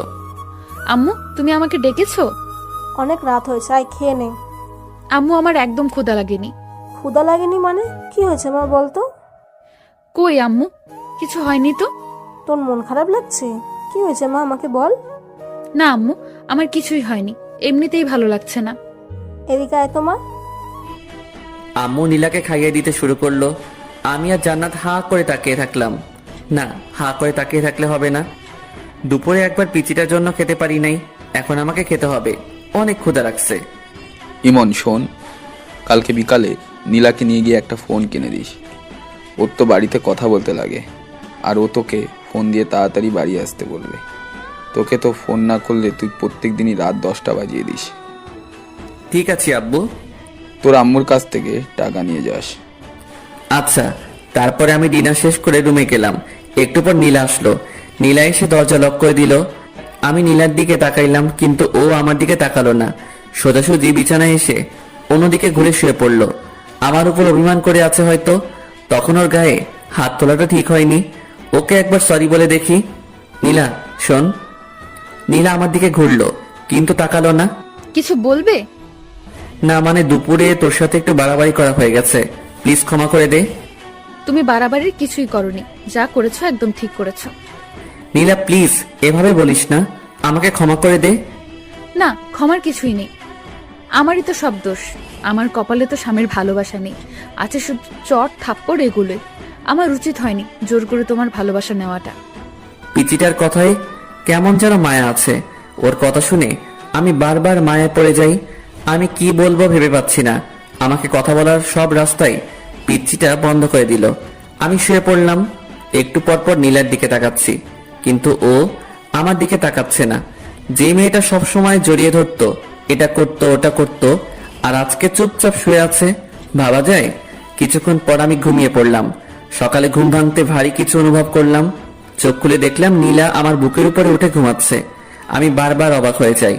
ঘুমের মধ্যে এই পিচি মেয়েটা কি নাইবা করে ভেবে পাই না। নীলা ঘুমাচ্ছে, তাই আমি আর ওকে নামিয়ে দিলাম না। আমিও চোখ বন্ধ করে শুয়ে রইলাম। কিছুক্ষণ পর নীলার নড়াচড়া অনুভব করলাম। নীলার হয়তো ঘুমটা ভেঙে গেছে। নীলা আমাকে কয়েকটা কিস করে উঠে গেল। কি মেয়ে রে বাবা, কাল রাতে অভিমান করে আমার কাছে আসলো না, আবার আমি ঘুমানোর পর আমার বুকে আরো যে কিসব করে, এগুলো তো বলতে পারছি না। আমি কিছুক্ষণ পর উঠে শাওয়ার নিলাম, তারপর রুমে এসে একটু পড়তে বসলাম। অনেকক্ষণ পর নীলা এসে বলল, ব্রেকফাস্ট করবে চলো, আর কলেজে যাওয়ার সময় হয়ে গেছে। আমি নীলার পিছু পিছু ব্রেকফাস্ট করতে গেলাম। ব্রেকফাস্ট শেষ করে রুমে এসে ভার্সিটিতে যাওয়ার জন্য রেডি হচ্ছি। নীলাও এসে রেডি হচ্ছে, ও তো কলেজে যাবে। কিরে, অভিমান কমেনি? না, কমেনি। কিভাবে কমবে? একটা কিস করতে দিলে কমবে। একটাই তো। আচ্ছা ঠিক আছে, একটার বেশি করবি না কিন্তু। আমার কথা শেষ না করতেই নীলা আমার কাছে এসে রেডি। এই, তুমি একটু বিছানায় বসো, না হলে কিস করে শান্তি পাবো না। আমি বিছানায় বসলাম। একটার বেশি করবি না কিন্তু। নীলা আমার দিকে এগোতে থাকলো। আমি চোখ নিচু করলাম। মুহূর্তের মধ্যে নীলার ঠোঁট আমার ঠোঁটের সাথে মিশিয়ে দিল। আমি প্রথমে একটু ছাড়ানোর চেষ্টা করলাম, তারপরে নীলা আমার গলা জড়িয়ে ধরলো। কয়েকবার নিঃশ্বাস নিয়ে পুরো 5 থেকে 6 মিনিট আমার ঠোঁট দুটো নীলার আয়ত্তে ছিল। এটা কি করলি? কেন, একটা কিস করতে বললে তাই একটাই করলাম। তাই বলে এতক্ষণ? সর, এমনিতেই ব্রাশ করস নাই, তার উপর আবার কিস। তাড়াতাড়ি রেডি হবি, নয়তো তোকে রেখে ভার্সিটিতে চলে যাব। এই না না, আর একটু ওয়েট করো প্লিজ। এত সময় লাগে নাকি? এত কোথায়, এক্ষুনি তো রেডি হতে শুরু করলাম। তুমি তো একটু হেল্প করলেও পারো। পারি না, আমি নিচে আছি, তুই তাড়াতাড়ি আসবি কিন্তু। নিচে গিয়ে অপেক্ষা করছি। এদিকে জান্নাতেরও আসার কোনো নামগন্ধ নেই। এদের দুজনের জন্য আমার মেজাজটাই নষ্ট হয়ে যায়। এতক্ষণ লাগে নাকি রেডি হতে? কিছুক্ষণ পর নীলা আর জান্নাত আসলো। এ কি, তুই এখনো রেডি হস নাই কেন? আমি আজকে যাব না ভাইয়া। কেন, সমস্যা কি? না, সমস্যা নেই। আজকে আমার কোনো বান্ধবী আসবে না, ফোন করেছিল, তাই আমিও যাব না। আচ্ছা ঠিক আছে। আমি বাইক বের করে স্টার্ট দিলাম, নীলাকে বসতে বললাম। নীলা উঠে বসলো, বসার সাথে সাথে আমাকে জড়িয়ে ধরলো। এই কি হচ্ছে এইসব? পরে যাবো যে, তাই ধরলাম। পরে যাবি, ঠিক আছে। তাই বলে এভাবে ধরতে হবে নাকি? আমি তো পিচ্ছি একটা মেয়ে, এভাবে না ধরলে পড়ে যাব। তুমি চুপচাপ বাইক চালাও তো। তারপরে আমরা দুজন ভার্সিটিতে যেতে লাগলাম। রাস্তার সব মানুষজন আমাদের দিকে তাকাচ্ছে।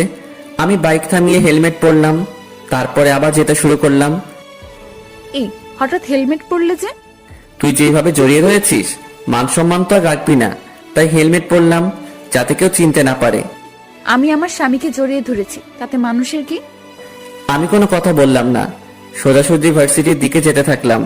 আর এদিকে নীলা একটার পর একটা বকবক করেই যাচ্ছে। কিছুক্ষণ পর আমরা ভার্সিটিতে পৌঁছালাম। বাইক পার্ক করতে সবাই আমার দিকে অবাক দৃষ্টিতে তাকিয়ে আছে। পাশে সামি, আশিক, হাসিব, নাদিয়া, মিম, এরা সবাই ছিল। আমাদের দুজনকে দেখে ওরা একেবারে আমাদের কাছে চলে আসলো। মামা, একেবারে হিরো হিরোইনরা যেভাবে আসে ঠিক সেইভাবেই যে আসছিস ভার্সিটিতে। তাই নাকি? হিরো হিরোইন বানিয়ে দিলি? কেমন আছেন ভাবি? আলহামদুলিল্লাহ ভালো, আপনি? আমাদের আর ভালো থাকা। কেন ভাইয়া, কি হয়েছে? তুমি অত বুঝবে না, বড় হও। ও আচ্ছা। তুই এখন ক্লাসে যা। উমা, তুই তো তোর বউয়ের সাথে তুই করে কথা বলিস, এটা কেমন অভ্যাস? তোকে এত বুঝতে হবে না, ও একটা পিচ্ছি। ওকে আমি যা বলবো ওকে তাই শুনতে হবে। এদিকে নীলা আমাকে আম্মুর ভয় দেখায়, আমাকেই ওর সব কথা শুনতে হয়। তাই বলে তুই তোর বউয়ের সাথে এইভাবে কথা বলতে পারিস না? চুপ থাক তুই। এই চল, প্রথম ক্লাস মিস করা যাবে না, প্রথমবার ক্লাস করছি, চল সবাই। আচ্ছা ঠিক আছে চল। তারপর আমরা সবাই ক্লাস করতে গেলাম। নীলাও গেল ক্লাস করতে। আমরা দুইটা ক্লাস করে বাইরে এসে আড্ডা দিচ্ছি, আর নীলা ওদিকে ক্লাস করেই যাচ্ছে। চল বাজারের দিকে যাই, সিগারেট না খেয়ে মাথাটা কেমন চক্কর দিচ্ছে। তোরা না কোনো দিনও ভালো হবি না, বুঝলি? এই, আমি ভালো হয়ে গেছি। তুই ভালো হবি এটাও আমাকে বিশ্বাস করতে হবে। বিশ্বাস অবিশ্বাস তোর কাছে। আমি তো বাজারে যাব না, আর সিগারেটও খাবো না। হতেই পারে বিয়ের পরে তুই সিগারেট খাওয়া ছেড়েই দিতে পারিস, বউয়ের শাসন বলে কথা না রে। বউয়ের শাসন মানে? ওর মতো একটা পিচ্চি মেয়ে আমাকে শাসন করবে? তুই এটা কিভাবে বলতে পারলি? না, হঠাৎ সিগারেট খাওয়া ছেড়ে দিলি তো, তাই আর বললাম। ওই, তুই না কাল রাতে আমাদের সাথে সিগারেট খাইলি? শালা দিলি তো সব শেষ করে। আমি এদেরকে কোন রকম বিশ্বাস করাচ্ছি যে আমি আর খাই না, আর তুই জল ঢেলে দিলি। আমি জানতাম ইমন কোনোদিনও সিগারেট খাওয়া ছাড়বে না, তাই কোনোদিনও ভালোও হবি না তুই, কুত্তা একটা। কি? আমাকে কুত্তা বললি? থাম, তোকে দেখাচ্ছি। এই বলে আমি নাদিয়াকে মারতে শুরু করলাম। ওর নরম গালে আস্তে আস্তে চর বসাতে ভালোই লাগে। দিলি তো মেকআপটা নষ্ট করে, যা সর এখান থেকে।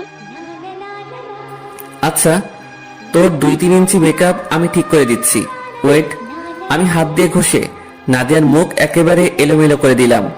একটু সাইডে লক্ষ্য করলাম, দেখলাম নীলা চোখ বড় বড় করে দাঁড়িয়ে আছে। কি রে, তোর ক্লাস শেষ? বাড়িতে চলো। আচ্ছা ঠিক আছে চল। তারপরে আমরা সবাই নিজ নিজ বাড়িতে যেতে লাগলাম। নীলা দেখছি এবার আমাকে একটু টাচ করছে না। আবার কি হলো? আসার সময় যেমন দুষ্টামি করছিল, ওর যে একটু পরপর কি হয় কিছুই বুঝতে পারি না। যাই হোক, বাড়ির দিকে যাই। কিছুক্ষণ পর আমরা বাড়িতে পৌঁছলাম। কলিং বেল দিতেই আম্মু দরজা খুলে দিল। আম্মু, তোমার ছেলে আজকে ভার্সিটিতে খুব বাজে কাজ করেছে। কি করেছে রে? তোমার ছেলেকে জিজ্ঞেস করো। এই কি করেছিস তুই? কই কি করলাম? আমি তো কিছুই করি নাই। মিথ্যা বলছে আম্মু। আচ্ছা কি করেছে তুই বল তো মা।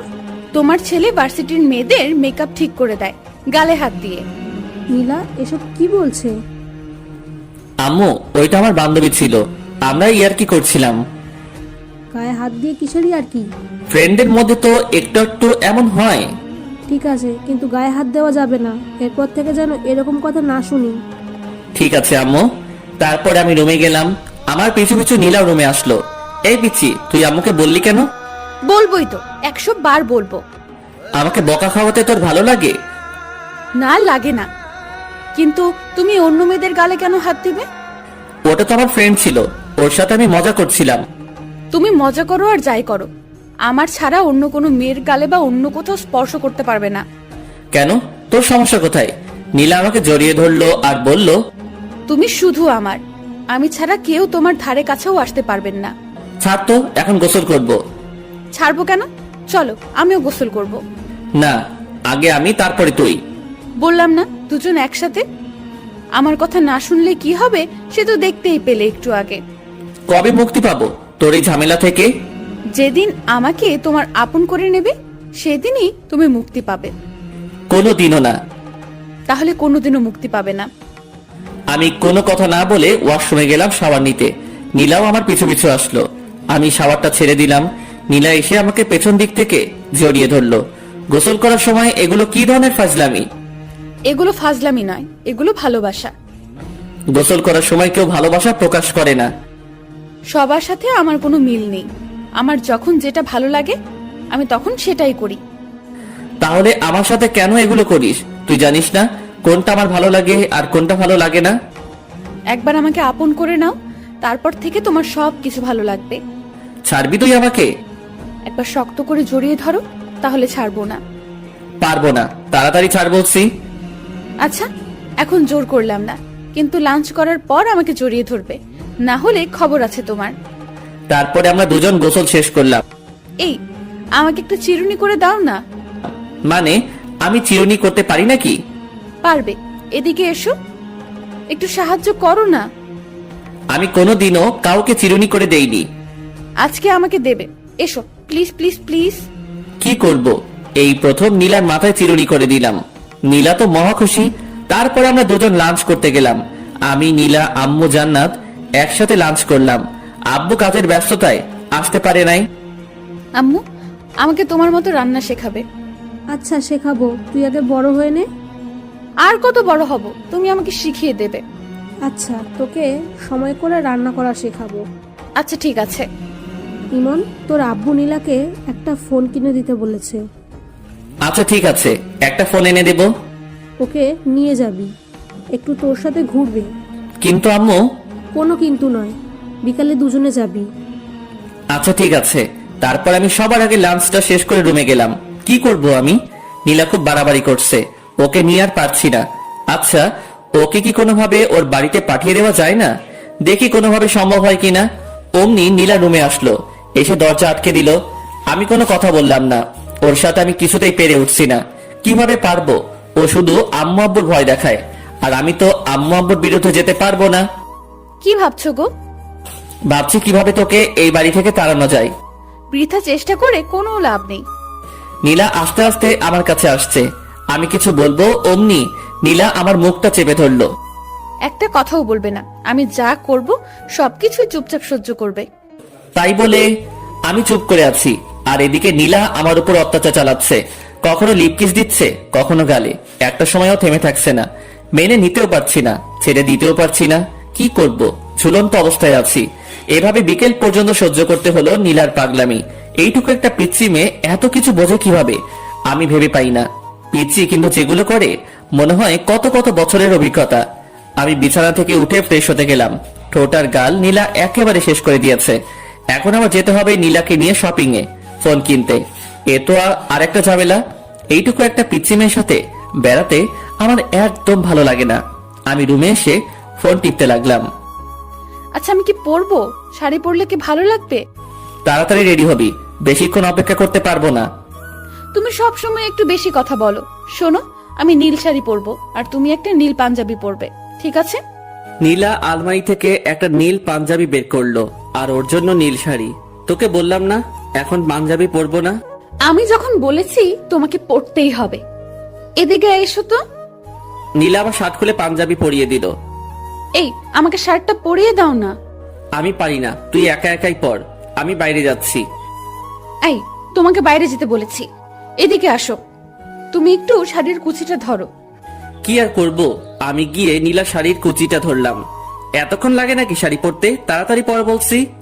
তাড়াতাড়ি করছি, একটু ওয়েট করো। আর কতক্ষণ লাগবে? এই তো হয়ে গেছে, এবার কুচিটা দিয়ে দাও। কি? আমি কখনোই পারবো না। তুমি পারবে, তোমার 14 গোষ্ঠী পারবে। তাহলে 14 গোষ্ঠীর কাছ থেকে পরিয়ে নেব, আমি পারবো না। দাও বলছি। তুমি না ছেলে, এত ভয় কিসের তোমার? তাই বলে তোর ওখানে কুচি দিয়ে দেবো নাকি? দেরি হয়ে যাচ্ছে, তাড়াতাড়ি দাও। তারপর আমি কাঁপতে কাঁপতে নীলার কুচিটা দিয়ে দিলাম। নীলা আমার হাত ওর ওখানে চেপে ধরলো। আমি তো লজ্জায় একেবারে শেষ, কিছু বলতে পারছি না, কিছু করতে পারছি না, শুধু মাথা নিচু করে আছে। এদিকে নীলাও লজ্জায় লাল হয়ে আছে, কিছু বলতে পারছে না, শুধু মুচকি হাসছে। এভাবে নীরবময় কিছু মুহূর্ত কাটলো। কিছুক্ষণ পর আমি হাতটা সরিয়ে নিলাম আর অন্যদিকে তাকালাম। নীলা সাজুগুজু করতে ব্যস্ত হয়ে গেল। একটু পরে নীলা বলল, আমি রেডি, এখন চলো। আমি নীলার দিকে তাকাতেই একেবারে অবাক হয়ে গেলাম। এইটুকু পিচ্ছি মেয়েটাকে দেখতে অনেক সুন্দর লাগছে। আমি তো আগে কখনো ওর দিকে তেমন তাকাইনি, আজ প্রথম তাকাচ্ছি। নীলা দেখতে যে এত সুন্দর আমি আগে জানতাম না। এই, কি দেখছো? আমার লজ্জা করে না বুঝি? কোথায় কি দেখছি? চলো তাড়াতাড়ি। হয়েছে, আর মিথ্যে বলতে হবে না। আমি খুব ভালোভাবে লক্ষ্য করেছি তুমি বড় বড় চোখ করে আমার দিকে তাকিয়েছিলে। আমি কোনো কথা না বলে নিচে নামতে শুরু করলাম। আম্মু আমাদের দুজনকে দেখে একেবারে অবাক হয়ে গেল। অবাক হবে না কেন? এভাবে কাছাকাছি ম্যাচিং কালারের ড্রেস পরা দেখলে যে কেউই তাকিয়ে থাকবে। মাশাআল্লাহ, তোদের দুজনকে দেখতে কিন্তু খুব ভালো লাগছে, খুব মানিয়েছে দুজনকে। হয়েছে, এবার টাকা দাও তাড়াতাড়ি। আমি আম্মুর কাছ থেকে টাকা নিয়ে বাইক বের করছি। এমন সময় নীলা বলল, আজ আমরা বাইকে যাব না, রিকশায় যাব। তোমার ইচ্ছে হলে তুমি আমার পিছু পিছু রিক্সা নিয়ে আসতে পারো। এগুলো কেমন কথা? হ্যাঁ, নীলা যখন বলছে রিকশায় যাবে, তোকে রিকশায় যেতে হবে। যা, রিকশায় করে যা। আম্মু, আমার রিক্সায় যেতে একদম ভালো লাগে না। অত আস্তে আস্তে কেউ যায়? এত কিছু বুঝি না, নীলামায়ের সাথে রিকশা করে যায়। আচ্ছা ঠিক আছে আম্মু। তারপরে আমি আর নীলা বেরিয়ে পড়লাম। বাড়ির সামনে কিছুক্ষণ দাঁড়াতে একটা রিক্সা আসলো। আমরা রিক্সায় উঠলাম। নীলা আমার কাঁধে মাথা রেখে বক বক করে যাচ্ছে। আমি কোনো কথা বলছি না, চুপচাপ বসে আছি। কিছু বলো, চুপ করে আছো কেন? তোর সাথে কথা বলতে ইচ্ছে করে না?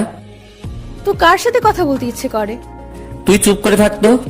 আমার চুপ থাকতে ভালো লাগে না, সব সময় তোমার সাথে কথা বলতে ইচ্ছে করে। আচ্ছা তুই বলতে থাক, আমি চুপ করে থাকলাম। আর একটা কথা বলবো না। তারপরে নীলার বক বক শুনতে শুনতে পৌঁছে গেলাম মার্কেটে। কয়েকটা ফোন দেখলাম আর নীলার পছন্দ মতো একটা ফোন কিনে দিলাম। নীলা আমার সাথে সেলফি তুলতে চাইলো, কিন্তু আমি তুললাম না। নীলার জোড়াজোড়িতে ওর সাথে কিছুক্ষণ ঘুরতে হলো। ও জোর করে কয়েকটা সেলফি তুললো। সন্ধ্যার পর আমরা বাড়ির দিকে রওনা দিলাম। বাড়িতে এসেই ড্রেসটা চেঞ্জ করে ফ্রেশ হয়ে নিলাম। জান্নাত আসলো রুমে। নীলা আর জান্নাত বসে বসে গল্প করছে। আমি ফেসবুকিং করছি। আজ সময় কাটছে না। আজ বন্ধুদের সাথে আড্ডা দিতে যাইনি, তাই একদম ভালো লাগছে না। সিগারেট না খেলে মাথায় কেমন চক্কর মানে। রাতে ডিনার করে এসে শুয়ে পড়েছি। নীলা এসে পাগলামি শুরু করেছে। আমি নীলাকে ছাড়তে বলছি, কিন্তু নীলা আমাকে ছাড়ছে না। দেখো, তুমি আমার স্বামী, আর আমি আমার স্বামীকে একটু আদর করব। মানে কি বলছিস তুই? মানে আজকে আমাদের স্বামী স্ত্রীর সম্পর্ক গড়ে উঠবে। কখনোই না। তুমি আর কতদিন আমাকে কষ্ট দেবে? আমি কাউকে কষ্ট দিই না। কেন তুমি আমাকে কষ্ট দিচ্ছ না? জানি না, আমার একদম ভালো লাগছে না। আমি ঘুমাবো, বিরক্ত করিস না প্লিজ। কিছুক্ষণ পর আমি ঘুমিয়ে পড়লাম। সকালে ঘুম থেকে উঠে একটু অসুস্থ লাগছে, কেমন জ্বর জ্বর লাগছে। নীলা আজকে আগে উঠে গেছে ঘুম থেকে।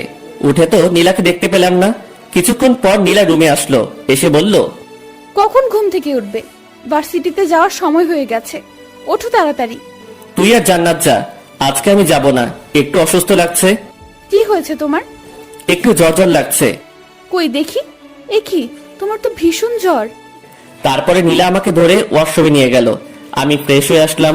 নীলা আমার জন্য খাবার নিয়ে আসলো, আমাকে জোর করে ও নিজের হাতে খাইয়ে দিল।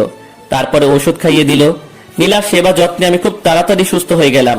এই কয়দিন আমি বুঝলাম নীলা সত্যি আমাকে খুব ভালোবাসে। নীলাকেও আমার ভালো লাগতে শুরু করে। আমি ভাবছি নীলাকে আমি আপন করে নেব, আস্তে আস্তে ওকে আপন করে নেব। হুট করে যদি একবার চেঞ্জ হয়ে যায় তাহলে কেমন লাগবে? তার চেয়ে বরং আস্তে আস্তে নীলার কাছে যাই। অসুস্থ থাকায় 2 দিন থেকে ভার্সিটিতে যাওয়া হয়নি, বন্ধু বান্ধবের সাথে আড্ডা দেওয়া হয়নি। আজ বিকেলে বাজারে গেলাম আড্ডা দিতে। সন্ধ্যা হয়ে এসেছে, এমন সময় নীলা আমাকে ফোন করলো। হ্যালো, কোথায় আছো তুমি? এই তো বাজারে আছি। তাড়াতাড়ি বাড়িতে চলে এসো। আচ্ছা, আসছি একটু পর। তুমি এখনো পুরোপুরি সুস্থ হওনি, তাড়াতাড়ি আসো প্লিজ। আচ্ছা ঠিক আছে। বন্ধুদের সাথে আড্ডা দিয়ে 8টার দিকে বাড়িতে গেলাম। কলিং বেল দিলাম, নীলা এসে দরজা খুললো। এই, তোমাকে না তাড়াতাড়ি আসতে বললাম? তাড়াতাড়িতে চলে আসলাম। এটা তাড়াতাড়ি আসা হলো? রাত 8টা পেরিয়ে গেছে। রাত 8টা আবার দেরি হলো নাকি?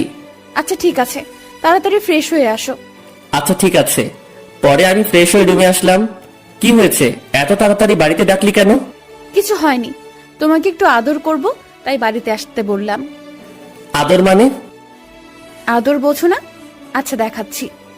আজ নীলাকে দেখতে একদম অন্যরকম লাগছে, কেমন ছটফট করছে আমার ভালোবাসা পাওয়ার জন্য। নীলা আমাকে জড়িয়ে ধরে বিছানায় শুইয়ে দিল। আমি তেমন রিয়েক্ট করলাম না। নীলা আস্তে আস্তে আমার খুব কাছে চলে আসলো। দুজনের নিঃশ্বাস দুজনের মুখের উপরে পড়ছে। আমি নীলার চোখের ভাষা বুঝতে পারলাম, কিন্তু ওর কাছে এগিয়ে গেলাম না।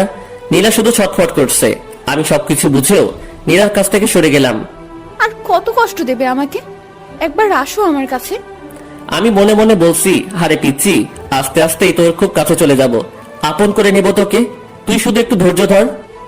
কিছু বলছো না কেন? আমার কষ্টটা একবার বোঝার চেষ্টা করো। আমি কোনো কথা বললাম না। কি বলবো? আমি যে হঠাৎ করে নীলার কাছে যেতে পারছি না। নীলাকে খুব শক্ত করে জড়িয়ে ধরতে ইচ্ছে করলো, আলতো করে ওর কানের কাছে মুখ নিয়ে বলতে ইচ্ছে করলো, আমিও যে তোকে ভালোবাসি ফেলেছি পিচ্ছি।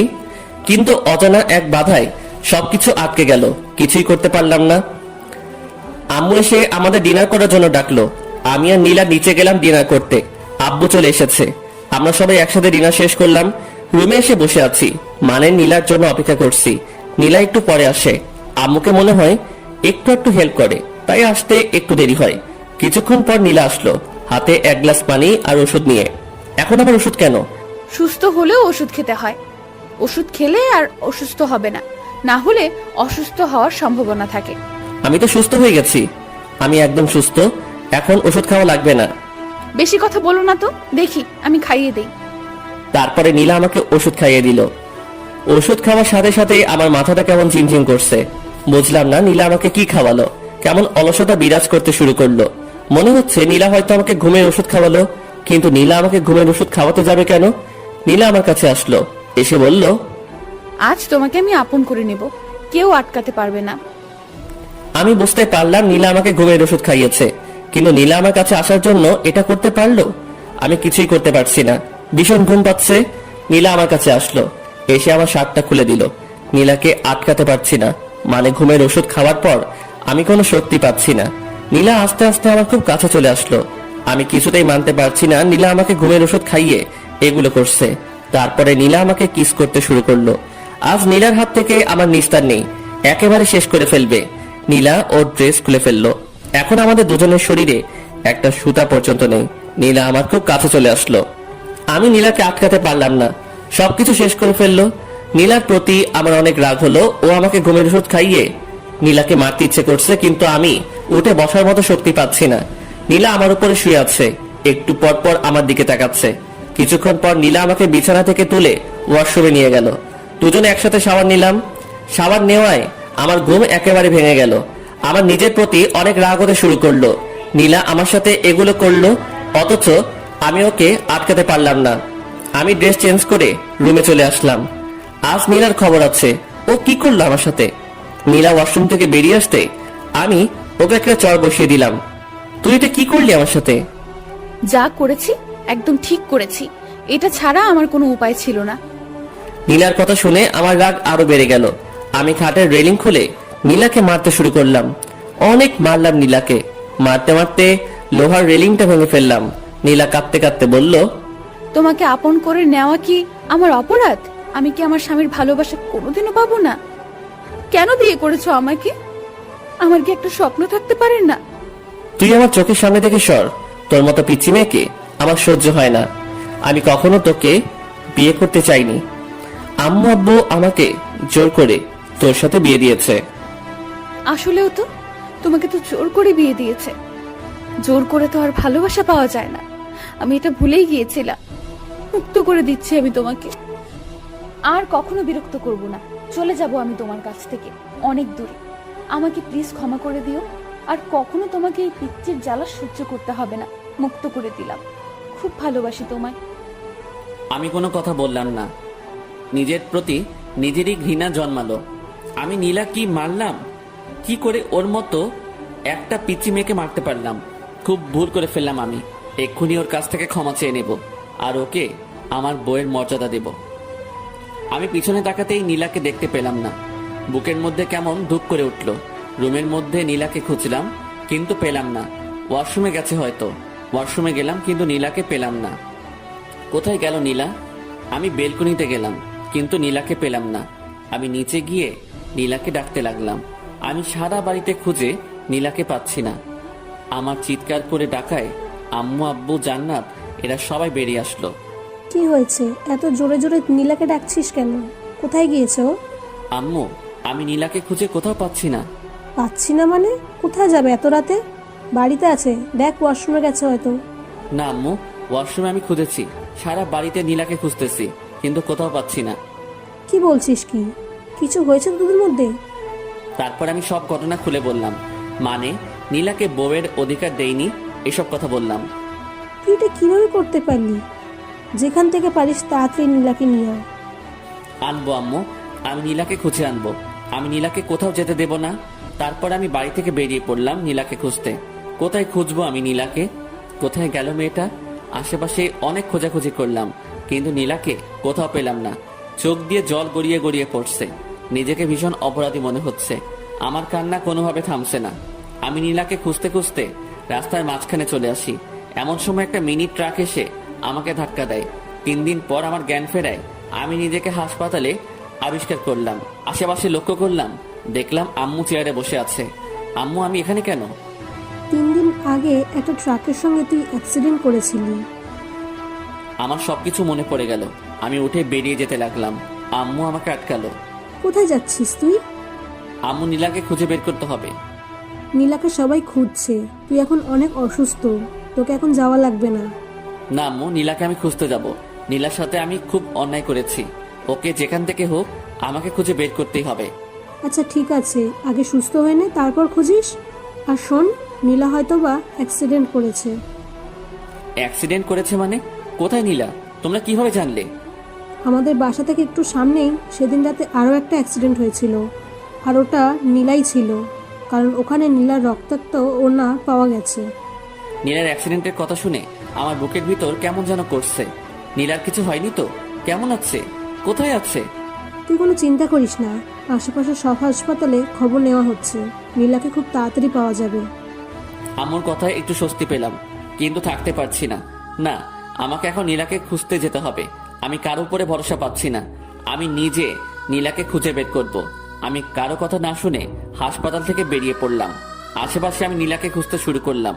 আমি কয়েকটা হাসপাতালে খোঁজ নিলাম কিন্তু ওরা কেউ নীলার ব্যাপারে কিছু বলতে পারলো না। আমার মাথায় হাতে পায়ে সব জায়গায় ব্যান্ডেজ।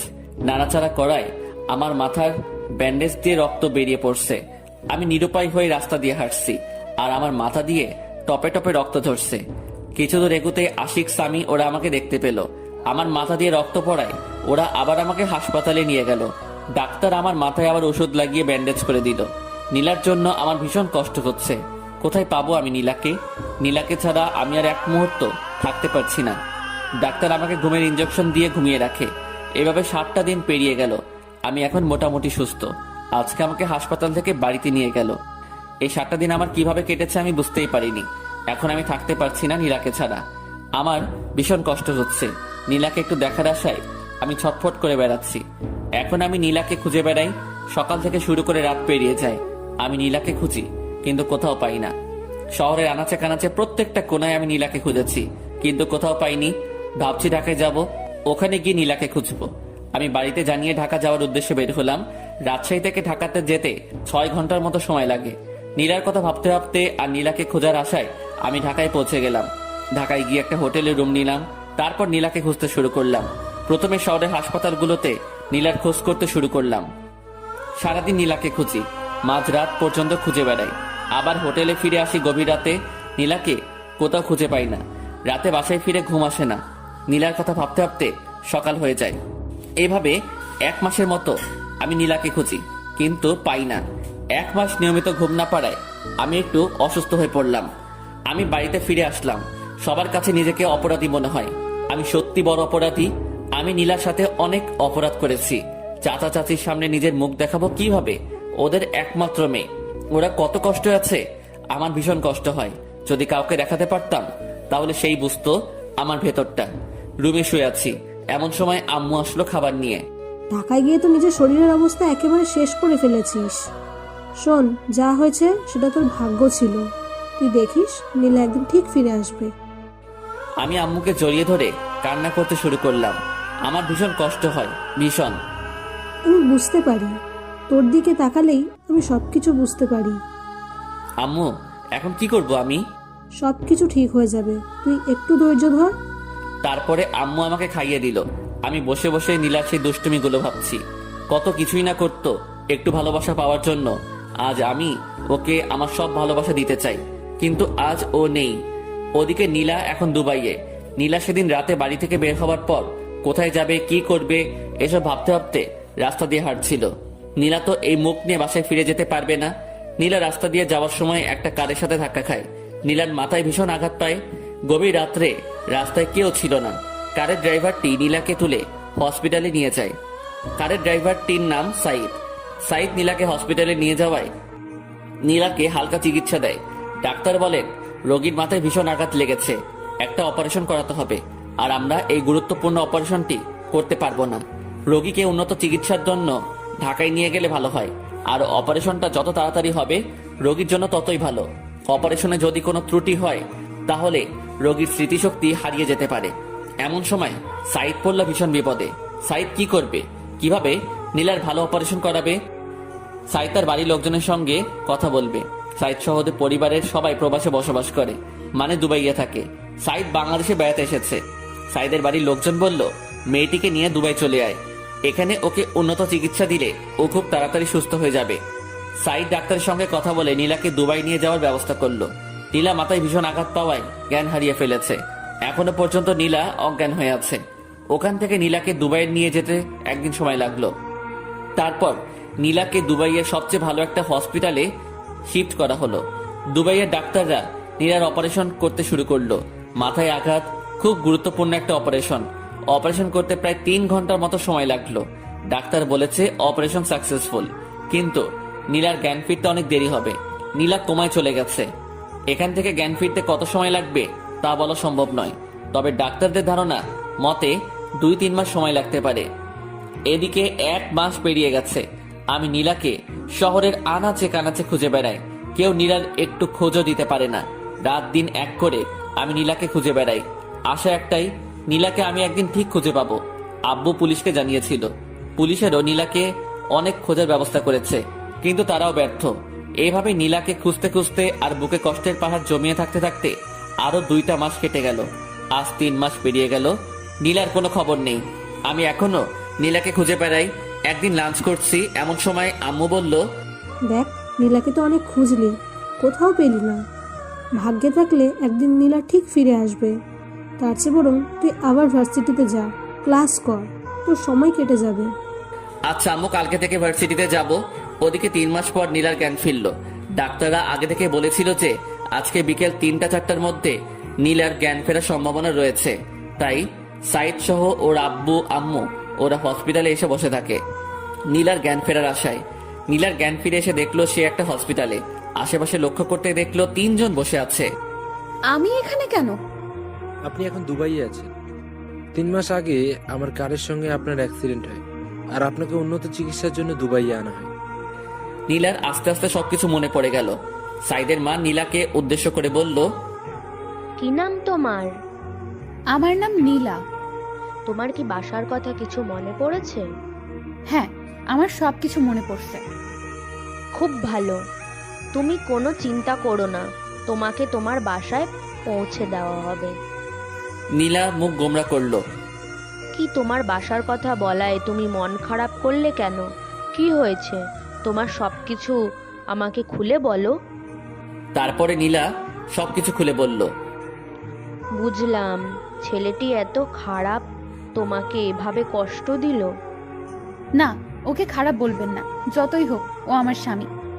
এত কিছুর পরও তুমি ওকে স্বামী বলছো? হাজার অপরাধ করলেও আমার স্বামী, আমি ওকে ভীষণ ভালোবাসি। তাহলে তুমি এখন তোমার স্বামীর কাছে ফিরে যাও, এটাই তোমার জন্য ভালো হবে। না, ও আমাকে মেনে নেবে না, কারণ আমি অনেক পিচ্ছি। ও পিচ্ছি মেয়েদের পছন্দ করে না। তাহলে তুমি এখন কি করবে? যেদিকে দু চোখ যায় চলে যাব, কিন্তু আমি ওর কাছে কখনোই ফিরে যাব না। আচ্ছা, আজ থেকে তুমি আমার বাসায় থাকবে। আমার কোনো মেয়ে নেই, তুমি আজ থেকে আমার বাড়ির মেয়ে। নীলা কাঁদতে কাঁদতে আন্টিকে জড়িয়ে ধরলো। আন্টি, তোমরা খুব ভালো, খুব ভালো। আচ্ছা, আমাকে আন্টি বলে ডাকবে না, আজ থেকে আমাকে আম্মু বলে ডাকবে, ঠিক আছে? ঠিক আছে আম্মু। আরো 7 দিন পর নীলা পুরোপুরি সুস্থ হওয়ায় নীলাকে সাইদের বাসায় নিয়ে যাওয়া হলো। নীলা এখন নতুন বাবা মা পেল। এদিকে আমি ভার্সিটিতে যাওয়া শুরু করেছি। ভার্সিটিতে গিয়ে নিয়মিত ক্লাস করি। নীলার স্মৃতি আঁকড়ে আজও নীলাকে খুঁজে বেড়াই। নীলা সেই রক্তমাখা ওড়নাটা এখনো আমার কাছে আছে। ওড়নাটা সব সময় আমার কাছে রাখি। সেই রক্তমাখা ওড়না, এখন তো আর রক্ত নেই, সাদা ওড়না, লাল লাল সব দাগ আছে। সাইদের বাবার একটা নিজস্ব কোম্পানি আছে। নীলা সব সময় বাড়িতে বসে থাকে, তাই নীলা ওর নতুন আম্মুকে অনেক বুঝিয়ে ওদের কোম্পানিতে যায়। ওখানে নীলাকে সবাই ম্যাডাম বলে সম্মান দেয়। নীলার এগুলো শুনতে খুব ভালো লাগে, তাই নীলা নিয়মিত অফিসে গিয়ে বসে থাকে। বসে বসে অফিসে বিভিন্ন কাগজপত্র সিরিয়াল করে। এভাবে চলতে থাকে আমার এবং নীলার 2 দিকের 2 পৃথিবী। নীলার একদিন হঠাৎ খুব বমি হয় আর সে মাথা ঘুরে পড়ে যায়। ডাক্তার নীলাকে চেক আপ করে বলে নীলা প্রেগনেন্ট। সেদিন রাতে আমাদের মিলন হয়, যার ফলে নীলা আজ প্রেগনেন্ট। নীলার বাচ্চাটিকে নষ্ট করে ফেলতে বলি, কিন্তু নীলা রাজি হয় না। নীলা মনে মনে ভীষণ খুশি। নীলা প্রেগনেন্ট এটা শুনে নীলা খুশি। মেয়েরা প্রেগনেন্টের কথা শুনলে এমনিতে অনেক খুশি হয়। নীলার আম্মু নীলাকে অনেক সেবা যত্ন করে। এদিকে আমার অনার্স 2য় বর্ষের পরীক্ষা শুরু হয়ে যায়। আমি ঠিক মতো পরীক্ষা দেই। পরীক্ষা শেষ হতে 2 মাসের মতো সময় লাগলো। দেখতে দেখতে আরো 4টা মাস কেটে গেল। আমি এখন অনার্স 3য় বর্ষে উঠে গেছি। সময় আমার কিছুতেই কাটে না। নীলার স্মৃতি আঁকড়ে এখনো বেঁচে আছি। ওদিকে নীলা প্রেগনেন্ট প্রায় 10 মাস হয়ে এসেছে। নীলাকে একটা হসপিটালে ভর্তি করানো হয়েছে। নীলা মা হতে চলেছে। নীলার মধ্যে এক অন্যরকম খুশি বিরাজ করছে। ডাক্তারের পরামর্শ অনুযায়ী দুপুরের দিকে নীলার সার্জারি করা হয়। আলহামদুলিল্লাহ, পুত্র সন্তান, মা ছেলে দুজনেই সুস্থ আছে। নীলা তার বাচ্চাকে পেয়ে অনেক খুশি। এদিকে আমি আজকে ভার্সিটিতে যাইনি। মনের মধ্যে কেমন যেন করছে। আসলে রক্তের টান থাকলে যেটা হয়, আজকে খুব শুধু নীলার কথা মনে পড়ছে। এভাবে চলতে চলতে আরো 3টা বছর কেটে যায়। আমার বিসিএস কমপ্লিট। আম্মু আব্বু আমাকে কোনো চাকরি বাকরি করতে দেয়নি। নিজেদের ব্যবসা সামলাতে হবে। নীলার কথা সবাই ভুলে গেছে, মানে সবাই মেনে নিয়েছে যে নীলা মারা গেছে। আম্মু আব্বু আমাকে আবার বিয়ে দিতে চেয়েছে, কিন্তু আমি বিয়ে করিনি। আসলে বিয়ে করার কোনো ইচ্ছাই নেই। নীলার স্মৃতি আঁকড়ে ধরে বেঁচে আছি, যদিও কাউকে বুঝতেই দেই না যে আমি আজও নীলাকে ভালোবাসি। এখন আমি অফিসে যাই, আব্বুর ব্যবসা সামলাই। আমাদের একটা ছোটখাটো কোম্পানি আছে। আব্বু এবং তার বন্ধু মিলে কোম্পানিটা চালায়। আমিও অফিসে গিয়ে অফিসিয়াল কিছু কাজ করি। রাতে ডিনার করছি, এমন সময় আম্মু বলল, তোর আবার বিয়ে দেবো, তোর জন্য মেয়ে খুঁজছি। দেখো আম্মু, এর আগে তোমাদের ইচ্ছায় বিয়ে করেছিলাম। এখন প্লিজ একটা রিকোয়েস্ট করছি, আমাকে আর বিয়ের কথা বলো না। আমি আর জীবনেও বিয়ে করব না। আমরা না এখন বুড়ো হয়ে যাচ্ছি, আমাদের কি নাতি নাতনির মুখ দেখার ইচ্ছে নেই? নাতি নাতনির মুখ দেখার ইচ্ছা থাকলে তোমাদের মেয়েকে বিয়ে দাও, আমাকে কখনো বিয়ের কথা বলবেন না। আর কেউ কোনো কথা বলল না। আমি ডিনার শেষ করে রুমে গিয়ে শুয়ে পড়লাম। ওদিকে দুবাইয়ে নীলা কাটাচ্ছে অপূর্ণ এক জীবন। মানে নীলার ছেলে আছে কিন্তু স্বামী নেই। নীলার ছেলের নাম রেখেছে জিসান। ওর বয়স এখন 3 বছর। নীলাও এখন আমার কাছে ফিরে আসতে চায়, কিন্তু ভয় একটাই, আমি যদি নীলাকে মেনে না নেই। নীলা নিজের মা বাবাকে ছেড়ে চলে গেছে শুধু আমার জন্য। মেয়েটা তো অনেক কষ্ট সহ্য করে আজও টিকে আছে। জিসান তার আব্বুর ভালোবাসা থেকে বঞ্চিত। নীলা জিসানকে বুঝতে দেয় না যে তার আব্বু নেই। জিসান ওর আব্বুর কথা জিজ্ঞাসা করলে নীলা বলে, আমি তোর আব্বু, আমি তোর আম্মু। সাইদের দুবাইয়ের কোম্পানির সাথে আমাদের কোম্পানির একটা ডিল হয়। 2 কোম্পানি থেকে একটা মিটিং করার সিদ্ধান্ত হয়, আর মিটিংটা আমাদের দেশে হবে এটা নির্ধারণ করা হয়। সাইদ গিয়ে নীলাকে বলে, বাংলাদেশের একটা কোম্পানির সঙ্গে আমাদের একটা মিটিং আছে, আমরা বাংলাদেশে যাব। তুমি আমাদের সাথে যাবে? না, আমি বাংলাদেশে যাব না। বাংলাদেশেই তো যাচ্ছি, তোমাদের বাড়িতে তো না। আমরা গিয়ে ওখানে একটা মিটিং করব আর ওখানে 1 মাস থাকবো। ভাবছি আব্বু আম্মু ওদেরকে নিয়ে যাব, তাই বলছি তুমিও আমাদের সাথে চলো। হ্যাঁ নীলা, তুমিও আমাদের সাথে যাবে। আমরা বাংলাদেশ থেকে ঘুরে আসি। আচ্ছা, তোমরা যখন বলছো তাহলে যাব। আচ্ছা ঠিক আছে, সামনের ফ্রাইডেতে আমাদের ফ্লাইট। তারপর শুক্রবারের ফ্লাইটে নীলা, জিসান, সাইদের আম্মু আব্বু সহ অফিসের কিছু লোকজন, ওরা সবাই বাংলাদেশে চলে আসে। ওরা এসে একটা হোটেলে বুকিং হয়, আর মিটিংটা হবে আমাদের কোম্পানিতে। 2 দিন রেস্ট নেওয়ার পর আমাদের কোম্পানিতে সাইদের আব্বু, নীলা আর কোম্পানির লোকজন ওরা মিটিং করতে আসে। আমরা একটা প্রজেক্টের ডিল নিয়ে মিটিং করব। আমি আব্বু খুব তাড়াতাড়ি অফিসে চলে আসি। অফিসের আরো লোকজন নিয়ে আমরা মিটিং করার জন্য প্রস্তুতি নেই। মিটিং 10টায় শুরু হয়। 2 কোম্পানির প্রায় 20 জন নিয়ে মিটিং করা হয়। আমরা মিটিং শুরু করার আগেই সবার সাথে হ্যান্ডশেক করতে গেলাম। সবার সাথে হ্যান্ডশেক করছি আর নিজেদের নাম বলছি। সাইদের সঙ্গে হ্যান্ডশেক করতে গেলাম, ইমন ইসলাম। সাইদ হাত বাড়িয়ে বলল, সাইদ চৌধুরী। তারপরে পাশে হ্যান্ডশেক করতে গেলাম, একটা মেয়ে হাত বাড়িয়ে বলল, নীলা চৌধুরী। আমি নীলার মুখের দিকে তাকিয়ে থাকলাম। নিজের চোখ দিয়ে কি দেখছি বিশ্বাস করতে পারছি না। আমার চোখের সামনে নীলা দাঁড়িয়ে আছে, মুখ দিয়ে কোনো কথা বের হচ্ছে না, গলা শুকিয়ে আসছে। আমি কোনো রকম হ্যান্ডশেক করে আমার নাম বলে বসে পড়লাম। কিছুই বুঝতে পারছি না। আজ প্রায় 4 বছর পর নীলা আমার চোখের সামনে। আমি নীলার দিকে তাকাচ্ছি, কিন্তু নীলা আমার দিকে একবারও তাকাচ্ছে না। নীলার আগে যার সাথে হ্যান্ডশেক করলাম উনি বলল ওনার নাম সাইদ চৌধুরী, আর নীলা বলল ওর নাম নীলা চৌধুরী। কি আজব, নীলার মনে হয় ওনার সাথে বিয়ে হয়েছে। যাক, তাও খুশি হলাম। নীলা তো বিয়ে করে সুখে আছে, আজ আমি অনেক খুশি। তারপরে মিটিং এর দিকে মনোযোগ দিলাম। মন কিছুতেই বসছে না। আজকের মতো মিটিং শেষ হলো, কিন্তু সম্পূর্ণ ডিল নিয়ে আলোচনা করা হলো না। তাই কালকে আবার মিটিং করা হবে। আমি বাড়িতে গিয়ে সরাসরি রুমে চলে গেলাম। চোখ দিয়ে খুব জল ঝরছে। আজ আমি অনেক খুশি। আজ নীলাকে দেখলাম, তাও তো নীলা সুখে আছে, এটা দেখেই অনেক ভালো লাগছে। পরের দিন আমি খুব তাড়াতাড়ি অফিসে চলে গেলাম। এমন সময় সাইদের একটা ফোন আসলো। সাইদ একটু সাইডে গিয়ে ফোনটা রিসিভ করলো। নীলা আমাকে উদ্দেশ্য করে বলল, কেমন আছেন মিস্টার রিমন? হ্যাঁ ভালো আছি, আপনি? আমিও খুব ভালো আছি। তা আপনার বড় ওয়াইফ কেমন আছে? মানে? না, আপনার তো পিচ্চি পছন্দ হয় না, তাই বলছি আপনার বড় ওয়াইফ কেমন আছে? আমার কোনো বড় ওয়াইফ নেই। কেন, এখনো বিয়ে করেন নাই? না, কারো অপেক্ষায় ছিলাম। সত্যি বলছেন? হ্যাঁ, কিন্তু এখন আর নেই। এখন সে তার স্বামী সন্তান নিয়ে খুব সুখে আছে, তাই। একদম তাই। তারপর আমি জিসানের সঙ্গে কিছুক্ষণ কথা বললাম।